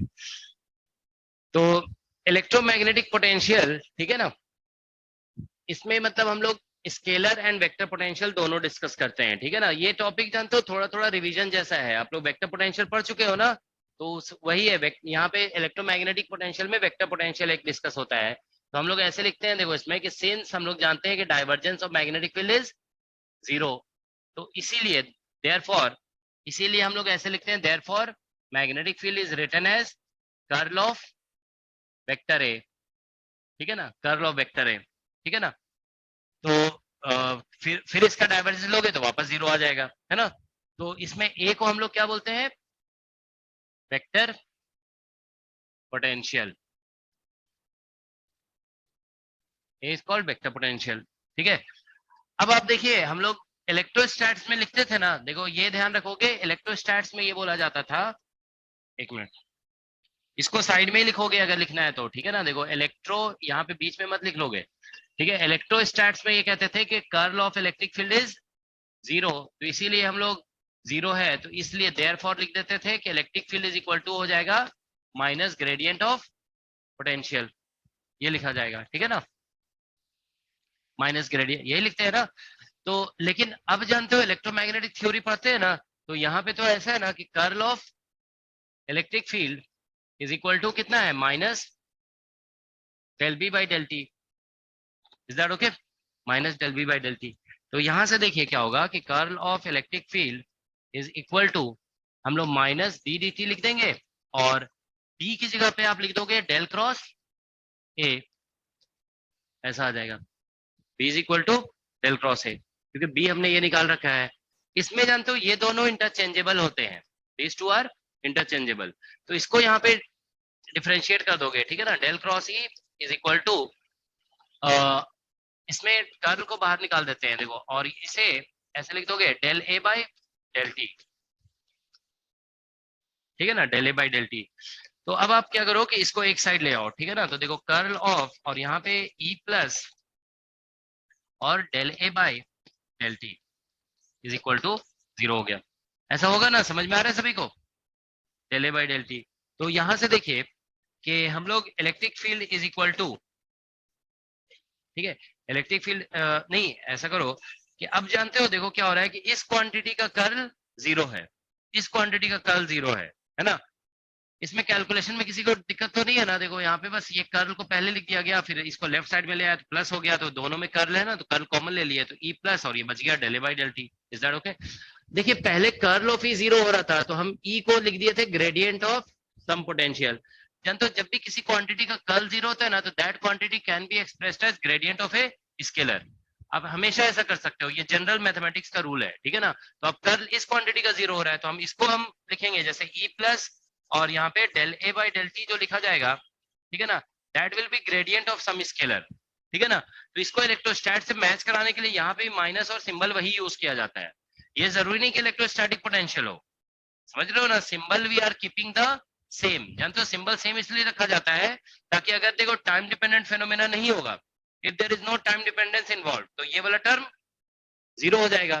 तो फिर जो है ना, देखो इलेक्ट्रोस्टैट का मतलब वही होता है ना, there is no time dependence involve, ठीक है ना? तो if time dependence is not involve you will get back the same equation, तो वही इक्वेशन आ जाएगा फिर से, ठीक है ना? तो उसी चीज को कंसिस्टेंट रखने के लिए ऐसा लिखा गया। अब देखो यहाँ से E इक्वल टू, ठीक है ना, E इक्वल टू कितना आ गया? माइनस ग्रेडियंट ऑफ V और minus del A by del T. तो ये E का फॉर्मूला हो गया, ठीक है ना? दैट इज, तो देखिए हम लोग दो क्वांटिटी, मतलब आप देखिए हमारे पास दो फील्ड्स हैं, ठीक है ना? एक है मैग्नेटिक फील्ड और दूसरा है इलेक्ट्रिक फील्ड। मैग्नेटिक फील्ड को हम एक अनदर क्वांटिटी के टर्म में एक्सप्रेस किए, वो एक वेक्टर है, तो इसको बोल दिया गया वेक्टर पोटेंशियल। अब इलेक्ट्रिक फील्ड एक्सप्रेस हो गया इन terms of a scalar and that vector, ठीक है ना? तो इसलिए हम इस क्वांटिटी को बोल देते हैं this is called scalar potential, इसको स्केलर पोटेंशियल बोल दिया जाता है, ठीक है ना? तो बस यही जो है ना स्केलर पोटेंशियल और वेक्टर पोटेंशियल का कॉन्सेप्ट है। Is that okay? तो जानते हो एग्जाम में अब क्वेश्चन कैसे आते हैं, ए और भी दोनों दिया हुआ होता है, ठीक है ना? बोला जाता है what is electric field, 5 number में ऐसे क्वेश्चन आए हैं, ठीक है ना?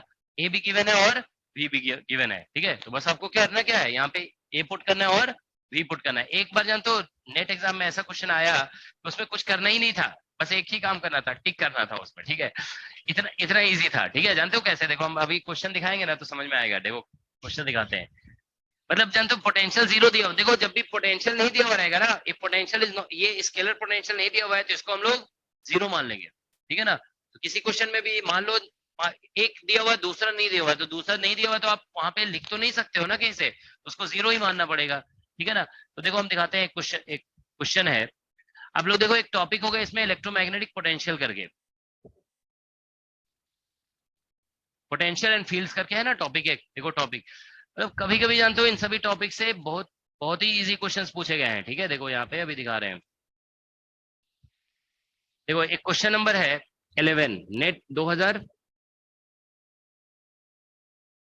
नहीं ये नहीं है, ये वाला नहीं है,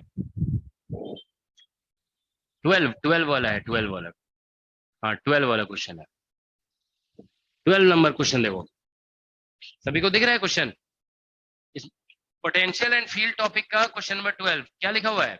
एक कांस्टेंट इलेक्ट्रिक करंट, ऐसे लिखा हुआ है ना। क्वेश्चन का जानते हो क्या होता है? एक्चुअली हम बता रहे हैं ये सभी टॉपिक ऐसे होते हैं ना कि क्वेश्चन का फ्रेमिंग, देखो पहले आप समझ लो, देखो जानते हो क्या होता है? क्वेश्चन का फ्रेमिंग ऐसी होती है ना कि स्टूडेंट ने अगर पढ़ा नहीं है ना इस टॉपिक को तो वो तो पहली बात डर से ही छोड़ देंगे, क्योंकि क्योंकि नेगेटिव मार्किंग होता है ना, तो 5 मार्क्स वाले में अगर नेगेटिव हो गया तो समझ लो बहुत लॉस हो जाता है, कि ठीक है ना, लगभग 1.5 नंबर माइनस में चले जाते हैं। तो देखो इसमें क्या है लिखा है, constant electric current I in an infinitely long straight wire is suddenly switched on at t equal to 0. The vector potential at a perpendicular distance r from the wire is given by, ये दिया हुआ है, the electric field at distance, इस तरह से। तो देखो इसमें वेक्टर पोटेंशियल टाइम डिपेंडेंट दिया हुआ है, अब इलेक्ट्रिक फील्ड निकालना है distance r less than ct। तो थोड़ा सा मतलब देख रहे हो टाइम डिपेंडेंट फेनोमेना इन्वॉल्व किया गया है इसमें। तो हमें देखो सिर्फ इतना सोचना है कि ये वेक्टर पोटेंशियल टाइम डिपेंडेंट दिया हुआ है, ठीक है, टाइम डिपेंडेंट फेनोमेना है, ठीक है। अब इलेक्ट्रिक फील्ड निकालना है, तो इसमें स्केलर पोटेंशियल नहीं दिया हुआ है, तो कितना लिखेंगे? स्केलर पोटेंशियल इज 0, तो स्केलर पोटेंशियल आप देखिए इस फॉर्मूले में 0 पुट करिए, ठीक है ना। अब दूसरी बात क्या है, वेक्टर पोटेंशियल को हम यहाँ पुट करेंगे, डिफरेंशिएट करेंगे, आंसर तो आ जाएगा, ठीक है ना। लेकिन इस क्वेश्चन में देखो डिफरेंशिएट भी नहीं करना है, जानते हो क्या है वेक्टर पोटेंशियल का डायरेक्शन, देखो क्या लिखा हुआ है डायरेक्शन में,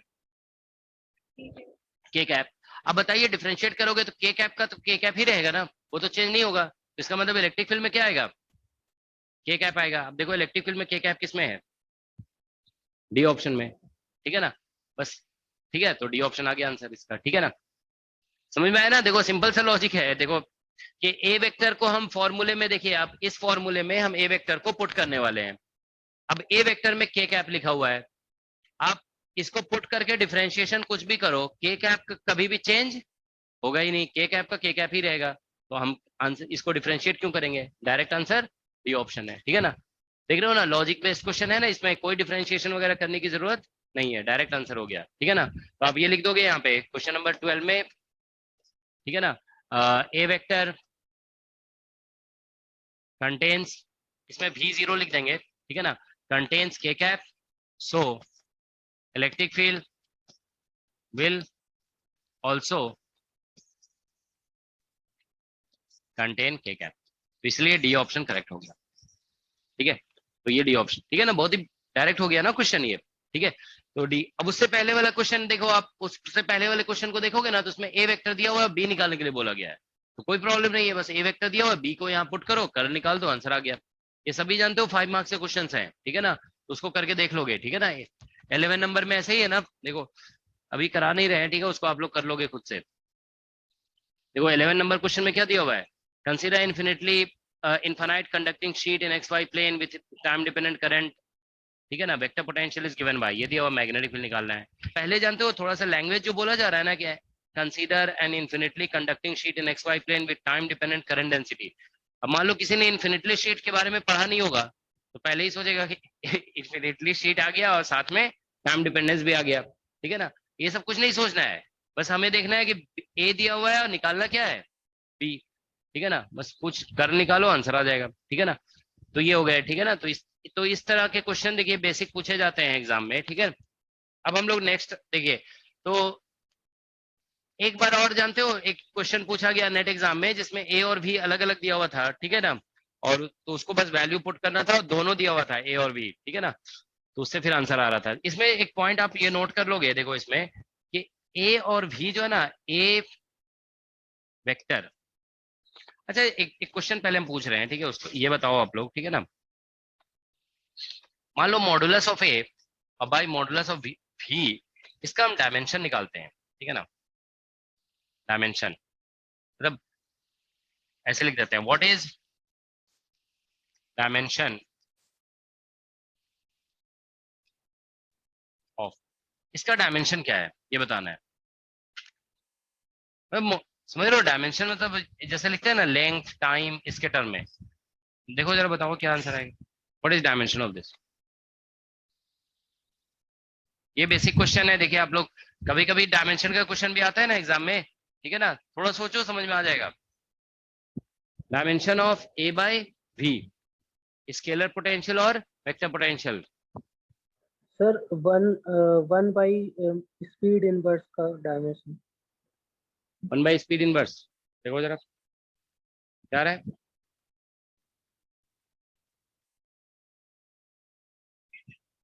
स्पीड इनवर्स आ रहा है,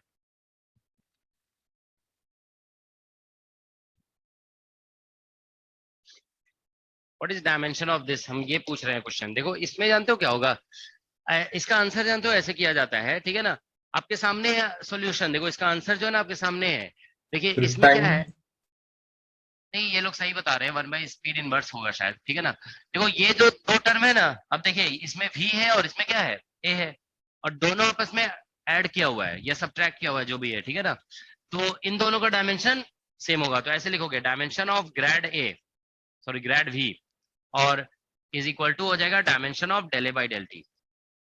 ये दोनों आपस में सब्ट्रैक्ट किए हुए ना, सॉरी ऐड किए हुए हैं, जब भी दो क्वांटिटी ऐड होता है या सब्ट्रैक्ट होता है तो उसका डायमेंशन सेम होता है। अब देखिए ये जो है ना ग्रेडियंट जब भी देखो आप लेते हो तो ग्रेडियंट में ऐसे आता है ना डी डी एक्स, एक्स देखो नीचे आता है, तो इस मतलब ग्रेडियंट का डायमेंशन क्या होता है 1 बाई लेंथ, तो इसमें ऐसा हो जाएगा डायमेंशन ऑफ v और बाई डायमेंशन ऑफ लेंथ, क्योंकि ग्रेडियंट से क्या आएगा लेंथ, ठीक है ना, इज इक्वल टू यहाँ से आ जाएगा डायमेंशन ऑफ a और बाई t से क्या आएगा डायमेंशन ऑफ t, ऐसा हो गया, ठीक है ना। तो यहाँ से देखो आप लोग हमें a बाई v निकालना था ना, तो यहाँ से आ जाएगा, ठीक है, तो बेसिकली a बाई v, या ऐसे कर दो v बाई a करेंगे ना, v बाई a निकालोगे, इसका डायमेंशन देखो v बाई a कर दिए तो ये हो जाएगा L और T-1, ये ऐसा आ रहा है, तो उल्टा कर दोगे यहाँ पे ये, ठीक है ना, LT-1, तो इसलिए A बाई V का डायमेंशन निकालोगे ना, तो ये हो जाएगा L इनवर्स और T इनवर्स T प्लस, ठीक है ना। तो ये मतलब स्पीड, ये स्पीड का डायमेंशन है ना, डिस्टेंस बाय टाइम, तो ये क्या है, दिस इज स्पीड इनवर्स, ठीक है ना, ये स्पीड इनवर्स है, ठीक है ना। तो इसका मतलब देखो यहाँ पे ऐसे भी कह सकते हो कि दिस इंप्लाइज दैट कि डायमेंशन ऑफ ए और डायमेंशन ऑफ V बाई सी जो है ना सेम होगा, इन दोनों का डायमेंशन, C मतलब स्पीड ऑफ लाइट, ठीक है ना, समझ लो ना। देखो यहाँ पे क्रॉस मल्टीप्लाई कर देंगे तो V ऊपर आ जाएगा और स्पीड नीचे हो जाएगा, ठीक है ना। तो हम ये कह सकते हैं कि डायमेंशन ऑफ ए और dimension of V by c same होता है, ठीक है ना। तो इसीलिए जानते हो क्या है, बिकॉज ऑफ दिस रीजन, ठीक है, ये दोनों क्वांटिटी का डायमेंशन सेम हो गया, ठीक है ना। और ये दोनों क्वांटिटी जानते हो लॉरेंट्ज ट्रांसफॉर्मेशन को सेटिस्फाई करते हैं, ठीक है ना। तो ये ध्यान रखेंगे कि देखो यहाँ पे ये पॉइंट बता दे रहे हैं कि a vector and V by c satisfy Lorentz transformation. ये लॉरेंट ट्रांसफॉर्मेशन जो हम लोग रिलेटिविटी में पढ़ते हैं ना, उसको सेटिस्फाई करता है, ये इट सेटिस्फाइज लॉरेंट ट्रांसफॉर्मेशन। सो ठीक है, ए वेक्टर और ये V बाई सी जो है ना टुगेदर, ठीक है ना, ए एंड मतलब इससे देखो तीन कंपोनेंट आएगा ना, ए वेक्टर है, वेक्टर है 3 components, x component, y component और z कंपोनेंट आ जाएगा, और यहाँ पे क्या होगा, V बाई सी एक फोर्थ कंपोनेंट हो गया। तो इसीलिए ध्यान रखेंगे a vector and V by c form 4 vector, ये जो है ना 4 वेक्टर फॉर्म करता है, इट फॉर्म्स, ठीक है ना, ये together, this to together form 4 vector का मतलब यही होता है ना, उसमें 4 कंपोनेंट होते हैं। देखो इन दोनों का डायमेंशन सेम हो गया, ठीक है, और साथ में ये लॉरेंट ट्रांसफॉर्मेशन को भी सेटिस्फाई करता है, तो इसीलिए ax, ay, az और यहाँ से आ गया V by c, this form 4 vector, ये 4 वेक्टर।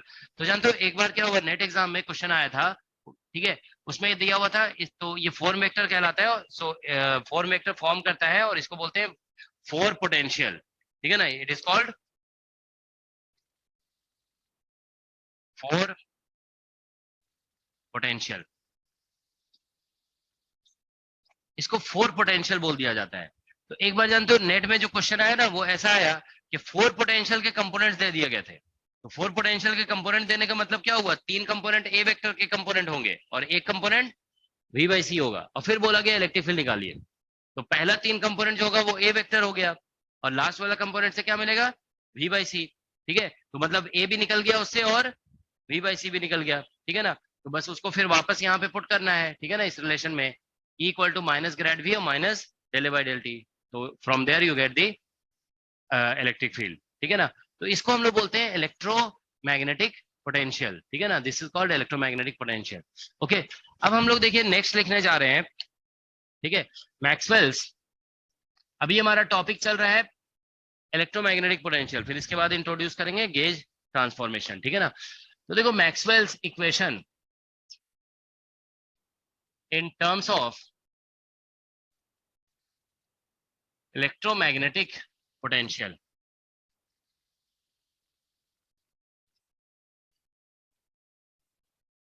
ठीक है, Maxwell equation in terms of electromagnetic potential, ठीक है। तो आप लोग क्या करो, देखो मैक्सवेल का first equation del dot E is equal to, अच्छा आप लोग को जब इलेक्ट्रोस्टैट्स पढ़ाया जा रहा था या फिर वेक्टर पोटेंशियल, तो याद है हम लोग ये बताए थे कि वेक्टर पोटेंशियल जो होता है वो यूनिक नहीं होता है। तो उसी तरह से यहाँ पे जो हम लोग इलेक्ट्रोमैग्नेटिक पोटेंशियल पढ़ रहे हैं ना, ये यूनिक नहीं होता है, ध्यान रखोगे, ठीक है ना। अगर आप लिखना चाहते हो तो इधर लिख लो, ठीक है ना। यहाँ पे देखो ये सब जो बताया गया है यहाँ पे, ठीक है ना, आप यहाँ पे ये लिख लेंगे लास्ट में, ठीक है ना, कि इसमें इलेक्ट्रोमैग्नेटिक पोटेंशियल जो होता है ना,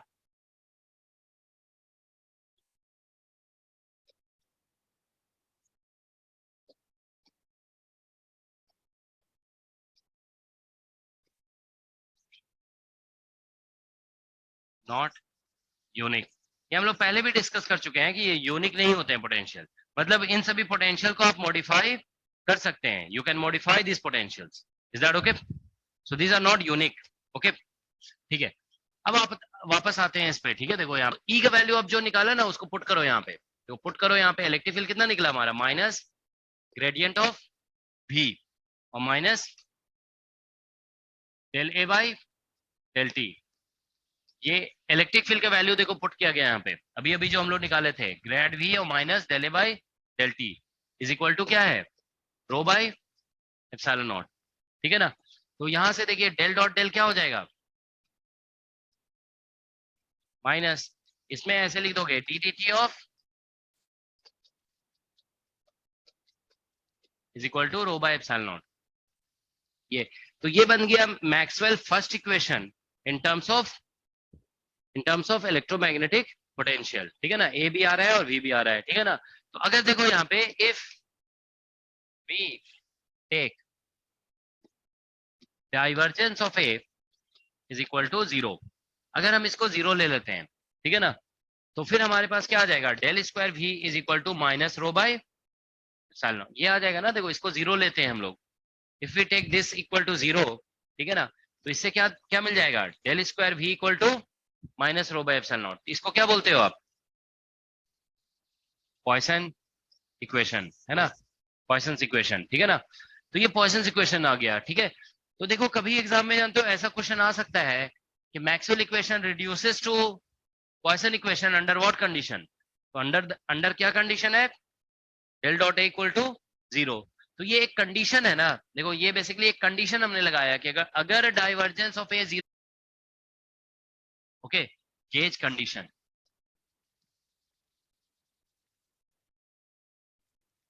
इसको कूलॉम गेज कंडीशन बोलते हैं, this is called Coulomb gauge condition. ठीक है ना। तो ये ध्यान रखोगे कि मैक्सवेल, ठीक है ना, Maxwell first equation reduces to Poisson equation under under under Coulomb gauge condition. तो ये जानते हो, ये वर्ड याद रखना पड़ेगा एग्जाम में। जानते हो कभी कभी डायरेक्ट क्वेश्चंस ऐसे भी पूछे गए हैं, ठीक है ना, कि कूलॉम गेज कंडीशन को कौन सा पोटेंशियल सेटिस्फाई कर रहा है। जैसे मान लो वेक्टर पोटेंशियल दे दिया गया, अब पूछा गया कि which potential satisfies Coulomb gauge condition. तो बस आपको ध्यान रखना है कूलॉम गेज कंडीशन इसका नाम दिया गया है। अब क्यों दिया गया है वो हम लोग को डिस्कस करना जरूरी नहीं है, क्योंकि फिजिक्स में जानते हो नेमिंग जो है ना बहुत इंपॉर्टेंट नहीं है। ठीक है ना, नेमिंग को डिस्कस नहीं किया जाता है फिजिक्स में, ये किसी रीजन से दे दिया गया होगा। ठीक है ना, मगर हमें इसका इंपॉर्टेंस पता होना चाहिए कि when we use Coulomb gauge condition Maxwell first equation converts to Poisson equation. ठीक है ना। तो देखो मैक्सवेल फर्स्ट इक्वेशन को लिखा गया, हम लोग टॉपिक क्या था यहाँ पे, Maxwell equation in terms of, तो इसको आप मैक्सवेल इक्वेशन कह सकते हो in terms of potential under Coulomb gauge condition. अब हम लोग यहाँ पे देखो लिखेंगे मैक्सवेल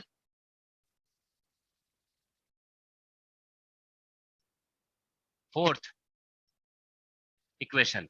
अब डायरेक्ट मैक्सवेल फर्स्ट से हम लोग किस में जा रहे हैं, मैक्सवेल फोर्थ इक्वेशन में। फोर्थ इक्वेशन क्या लिखा हुआ था, del cross B is equal to mu naught, ऐसा था ना, जे प्लस, ऐसा था। ठीक है।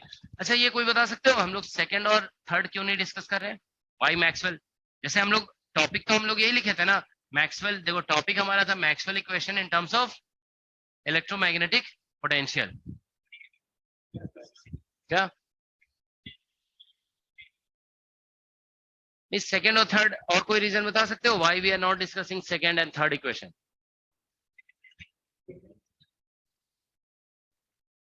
नहीं उसका मोनोपोल अगर एग्जिस्ट करता है तो मॉडिफिकेशन।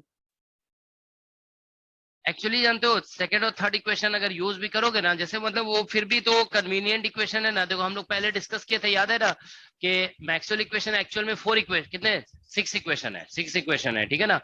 तो हम लोग एक्चुअल में हमें थर्ड यूज करना चाहिए और लास्ट फोर्थ यूज करना चाहिए। फर्स्ट सेकंड तो डेराइव हो जाता है उससे, ठीक है ना, लेकिन फिर भी हम लोग देखो फर्स्ट को मॉडिफाई करके देखे, ठीक है ना, और सेकंड और थर्ड को जानते हो मॉडिफाई करोगे ना अगर, तो एक बार ट्राई करके देख सकते हो, उससे जानते हो कुछ रिजल्ट नहीं आता है। ठीक है ना, मतलब सेकंड और third can not be written in terms of potential. उसमें जानते हो क्या होता है, 0 इक्वल टू 0 आ जाता है। ठीक है ना, दोनों साइड 0 आ जाएगा, चेक करके देख लोगे आप लोग। ठीक है ना, उस मतलब आप सेकंड और थर्ड इक्वेशन को पोटेंशियल के टर्म में लिख नहीं पाओगे आप, you will get 0 equal to 0। ठीक है, तो इसीलिए ऐसा उसको नहीं लिख रहे हैं। ठीक है ना। अब हम लोग यहाँ पे फोर्थ को इसीलिए लिख रहे हैं। ठीक है ना, तो फोर्थ इक्वेशन देखो यहाँ पे डेल क्रॉस, तो हम लोग यहाँ पे डेल क्रॉस बी, बी की जगह क्या लिख देंगे, क्योंकि देखो टॉपिक हमारा है Maxwell equation in terms of electromagnetic, तो हम सारे वेक्टर को पोटेंशियल में चेंज कर रहे हैं, ठीक है ना। ये आ गया, यहाँ पे हो गया म्यू नॉट, और ये जे हो गया यहाँ पे, और plus mu naught epsilon naught, ये म्यू नॉट से मल्टीप्लाई कर दे रहे हैं, ठीक है ना। और डी डी टी हो गया, और ई का वैल्यू कितना था, माइनस ग्रेड ऑफ ई का वैल्यू अभी अभी पढ़ा ना आपने, equal to minus grad of e और minus del A by del t, ऐसा लिखा हुआ है, minus del A by del T, ठीक है ना। अब थोड़ा सा सिंप्लीफाई करो इसको, इसका फॉर्मूला पता है ना, इसका क्या होता है, जीरो नहीं होता है ये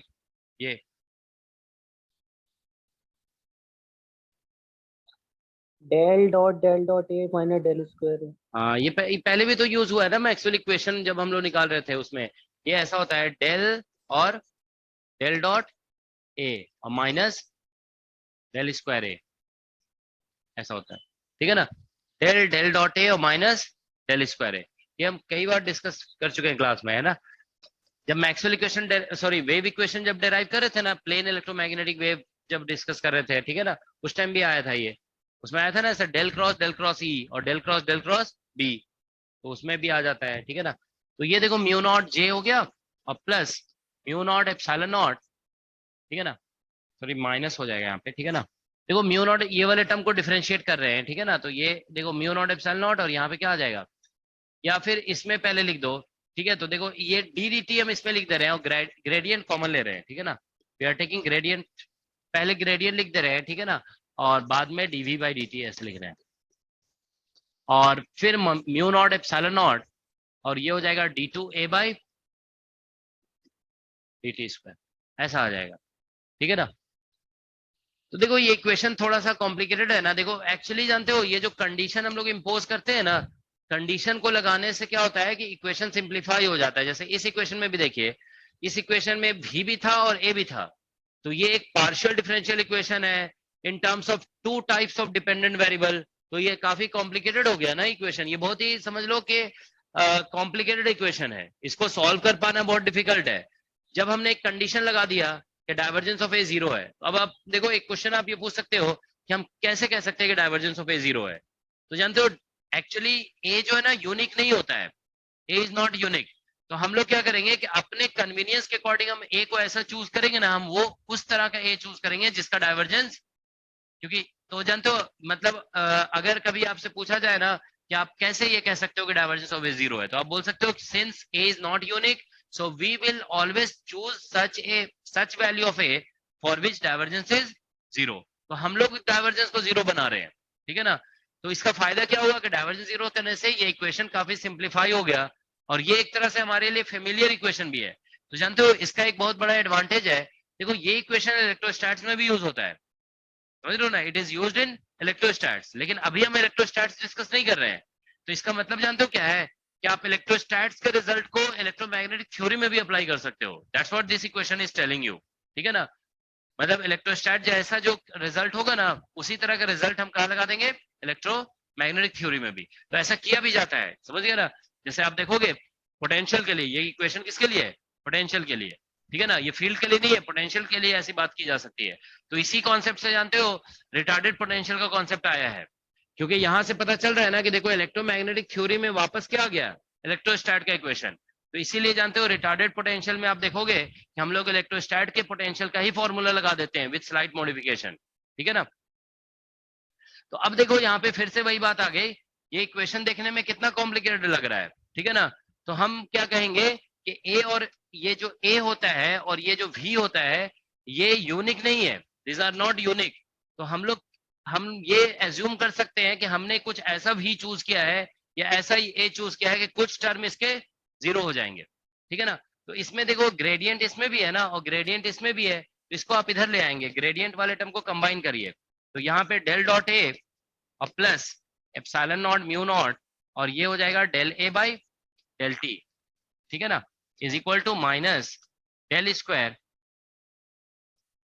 ए vector is equal to mu naught j, ठीक है ना, ये आ गया म्यू नॉट जे, और लास्ट में यहाँ पे आ जाएगा म्यू नॉट एप्सिलॉन नॉट और d two A by d t square, ठीक है, ये आ रहा है,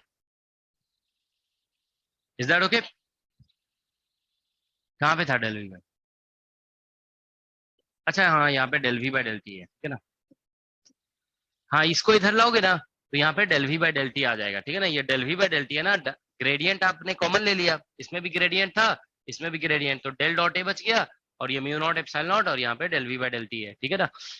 तो देखिए अगर हम ये टर्म को जीरो कर दें, if this term is zero, ठीक है ना, देखो इफ डेल डॉट ए और plus mu naught epsilon naught और del we by del T is equal to zero कर दें, अगर हम इसको जीरो कर देंगे तो जानते हो देखो क्या आ जाएगा, तो फिर यहाँ से आ जाएगा del square A is equal to, ये जीरो कर दो आप, ठीक है ना, तो इसको हम लोग जीरो कर रहे हैं, ठीक है ना।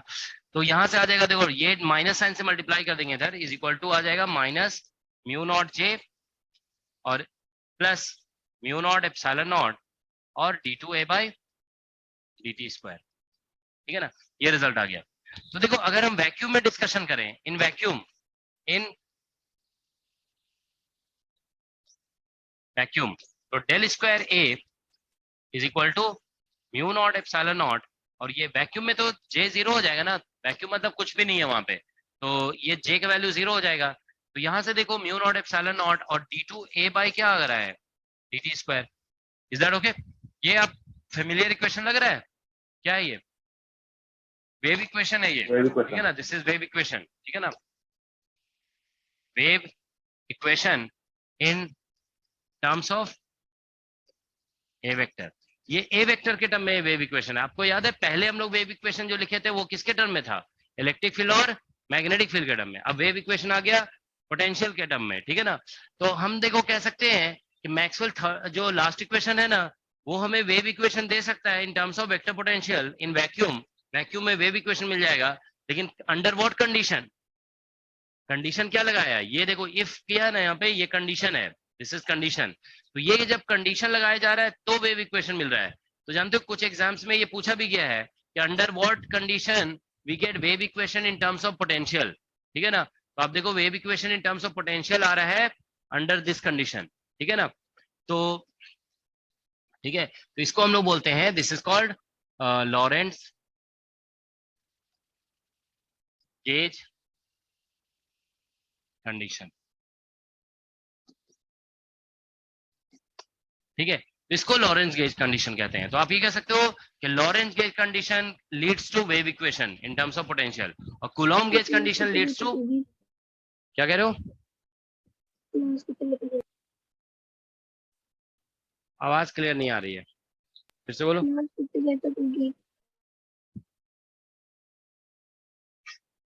किसी को समझ में आया क्या, फिर से बोलो, अगर किसी को समझ, भाई क्लास कितने बजे तक होगी, बस क्लास अभी स्टॉप कर रहे हैं थोड़ी देर में, ठीक है। तो ये लॉरेंस गेज कंडीशन है और कूलॉम गेज कंडीशन है, ठीक है ना। कभी कभी एग्जाम में जानते हो ऐसे क्वेश्चंस भी आए हुए हैं कि Lawrence gauge condition is given bye, ठीक है ना, और ऑप्शन में मतलब ऑप्शन में ये लिखा हुआ है, ठीक है ना, तो ये ध्यान रखोगे, बेसिक टॉपिक है ना, 5-10 मिनट, ठीक है। सो ये दो कंडीशंस आ गए, ठीक है, तो ये सभी आप लोग ध्यान में रखोगे, इससे डायरेक्ट डायरेक्ट क्वेश्चंस पूछे जाते हैं, ठीक है ना। और ये जो स्टेटमेंट बताया गया ना कि Lawrence gauge condition leads to wave equation, ये ध्यान रखोगे, Lawrence gauge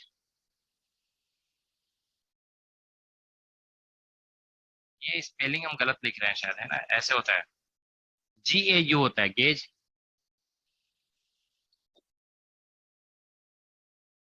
condition leads to wave equation, ठीक है, ओके। अब देखिए ये पोटेंशियल का बेसिक डिस्कशन हो गया, ठीक है ना। अब हम लोग नेक्स्ट जो है ना, इस पोटेंशियल से ही रिलेट करके हम लोग पढ़ते हैं गेज ट्रांसफॉर्मेशन।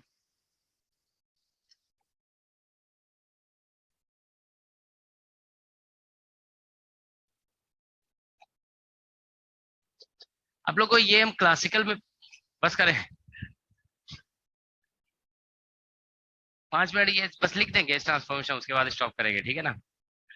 देखो गेज ट्रांसफॉर्मेशन जो होता है ना, ये इसको शॉर्ट में हम लोग GT, ये एक बार हम जब भी क्लासिकल में पढ़ाते हैं ना तो ये हम डिस्कस जरूर करते हैं, ठीक है ना। तो देखो इट इज ए ट्रांसफॉर्मेशन किसका ट्रांसफॉर्मेशन है? स्केलर पोटेंशियल और वेक्टर पोटेंशियल का, ठीक है ना। इट इज इन दोनों का ट्रांसफॉर्मेशन है, ठीक है ना। लेकिन इसमें ध्यान रखेंगे ड्यू टू विच, जिसकी वजह से इलेक्ट्रिक फील्ड और magnetic field do not change, ठीक है ना। तो ये ध्यान रखोगे कि इस ट्रांसफॉर्मेशन, ये ट्रांसफॉर्मेशन है पोटेंशियल का, it is transformation of electromagnetic potential. लेकिन इस ट्रांसफॉर्मेशन से ई और बी चेंज नहीं होता है, ठीक है ना। और ई और बी चेंज नहीं होता है ना, सो आप ऐसे लिखना चाहते हो तो सो लिख दो कि any equation of motion, any equation of motion ऐसे लिख दो यहाँ पे।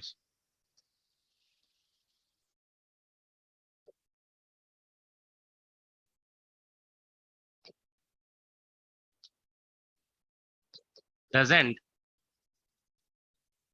चेंज, तो इक्वेशन ऑफ मोशन भी चेंज नहीं होता है, ठीक है ना।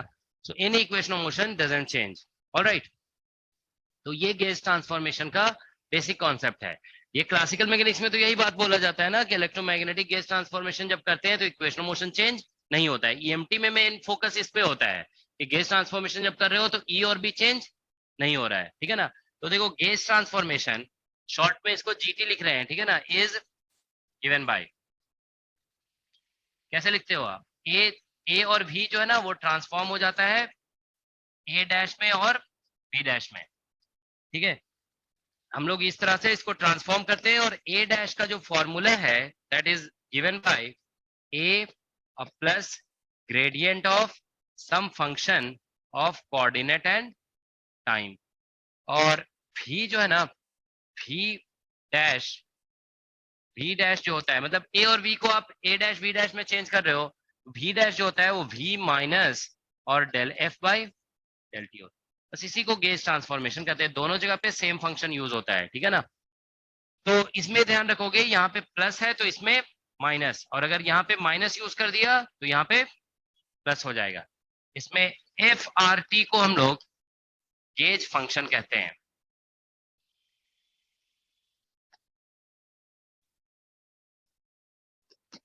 ठीक है, this is called gauge function, ठीक है ना। तो बस गेज ट्रांसफॉर्मेशन यही है। अब जानते हो, देखो एक बात बता रहे हैं, एक बार नेट एग्जाम में ये फॉर्मूला ही पूछ दिया 5 मार्क्स में।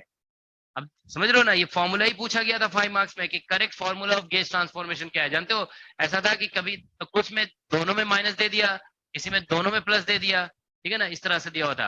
और किसी में जानते हो क्या किया कि मतलब अभी देखो हम यहाँ पे इसमें क्या कर रहे हैं, ए में एफ का ग्रेडियंट ले रहे हैं, तो एफ में क्या, ए में क्या किया, एफ का टाइम डेरिवेटिव ऐड कर दिया। तो इस तरह से चेंजेस थे। तो एक बार डायरेक्ट ये फॉर्मूला ही पूछा हुआ है, वो भी सी पार्ट में, ठीक है ना। तो इस फॉर्मूले को ध्यान में रखोगे, ठीक है। अब इस पे बेस्ड हम लोग नेक्स्ट क्लास में क्वेश्चंस वगैरह करेंगे, ठीक है ना। चलो ठीक है, अभी स्टॉप कर रहे हैं, ओके। सर आज क्वांटम में कितना हुआ था? क्वांटम वो आप लोग को पढ़ाना पड़ेगा, क्वांटम इंपॉर्टेंट टॉपिक आज पढ़ाए थे हम, ठीक है ना। तो वो आप लोग का अलग से कल ले लेंगे क्लास, ठीक है। मैनी मतलब मैनी पार्टिकल सिस्टम पढ़ा रहे थे, ठीक है। जैसे अभी जो जितने भी क्वांटम में पढ़ाया गया ना उसमें सिंगल पार्टिकल का पढ़ाया गया है, ठीक है ना। तो आज जो पढ़ाया गया उसमें एक से ज्यादा पार्टिकल का केस पढ़ाया गया था, ठीक है। चलो अभी स्टॉप करते हैं, ठीक है।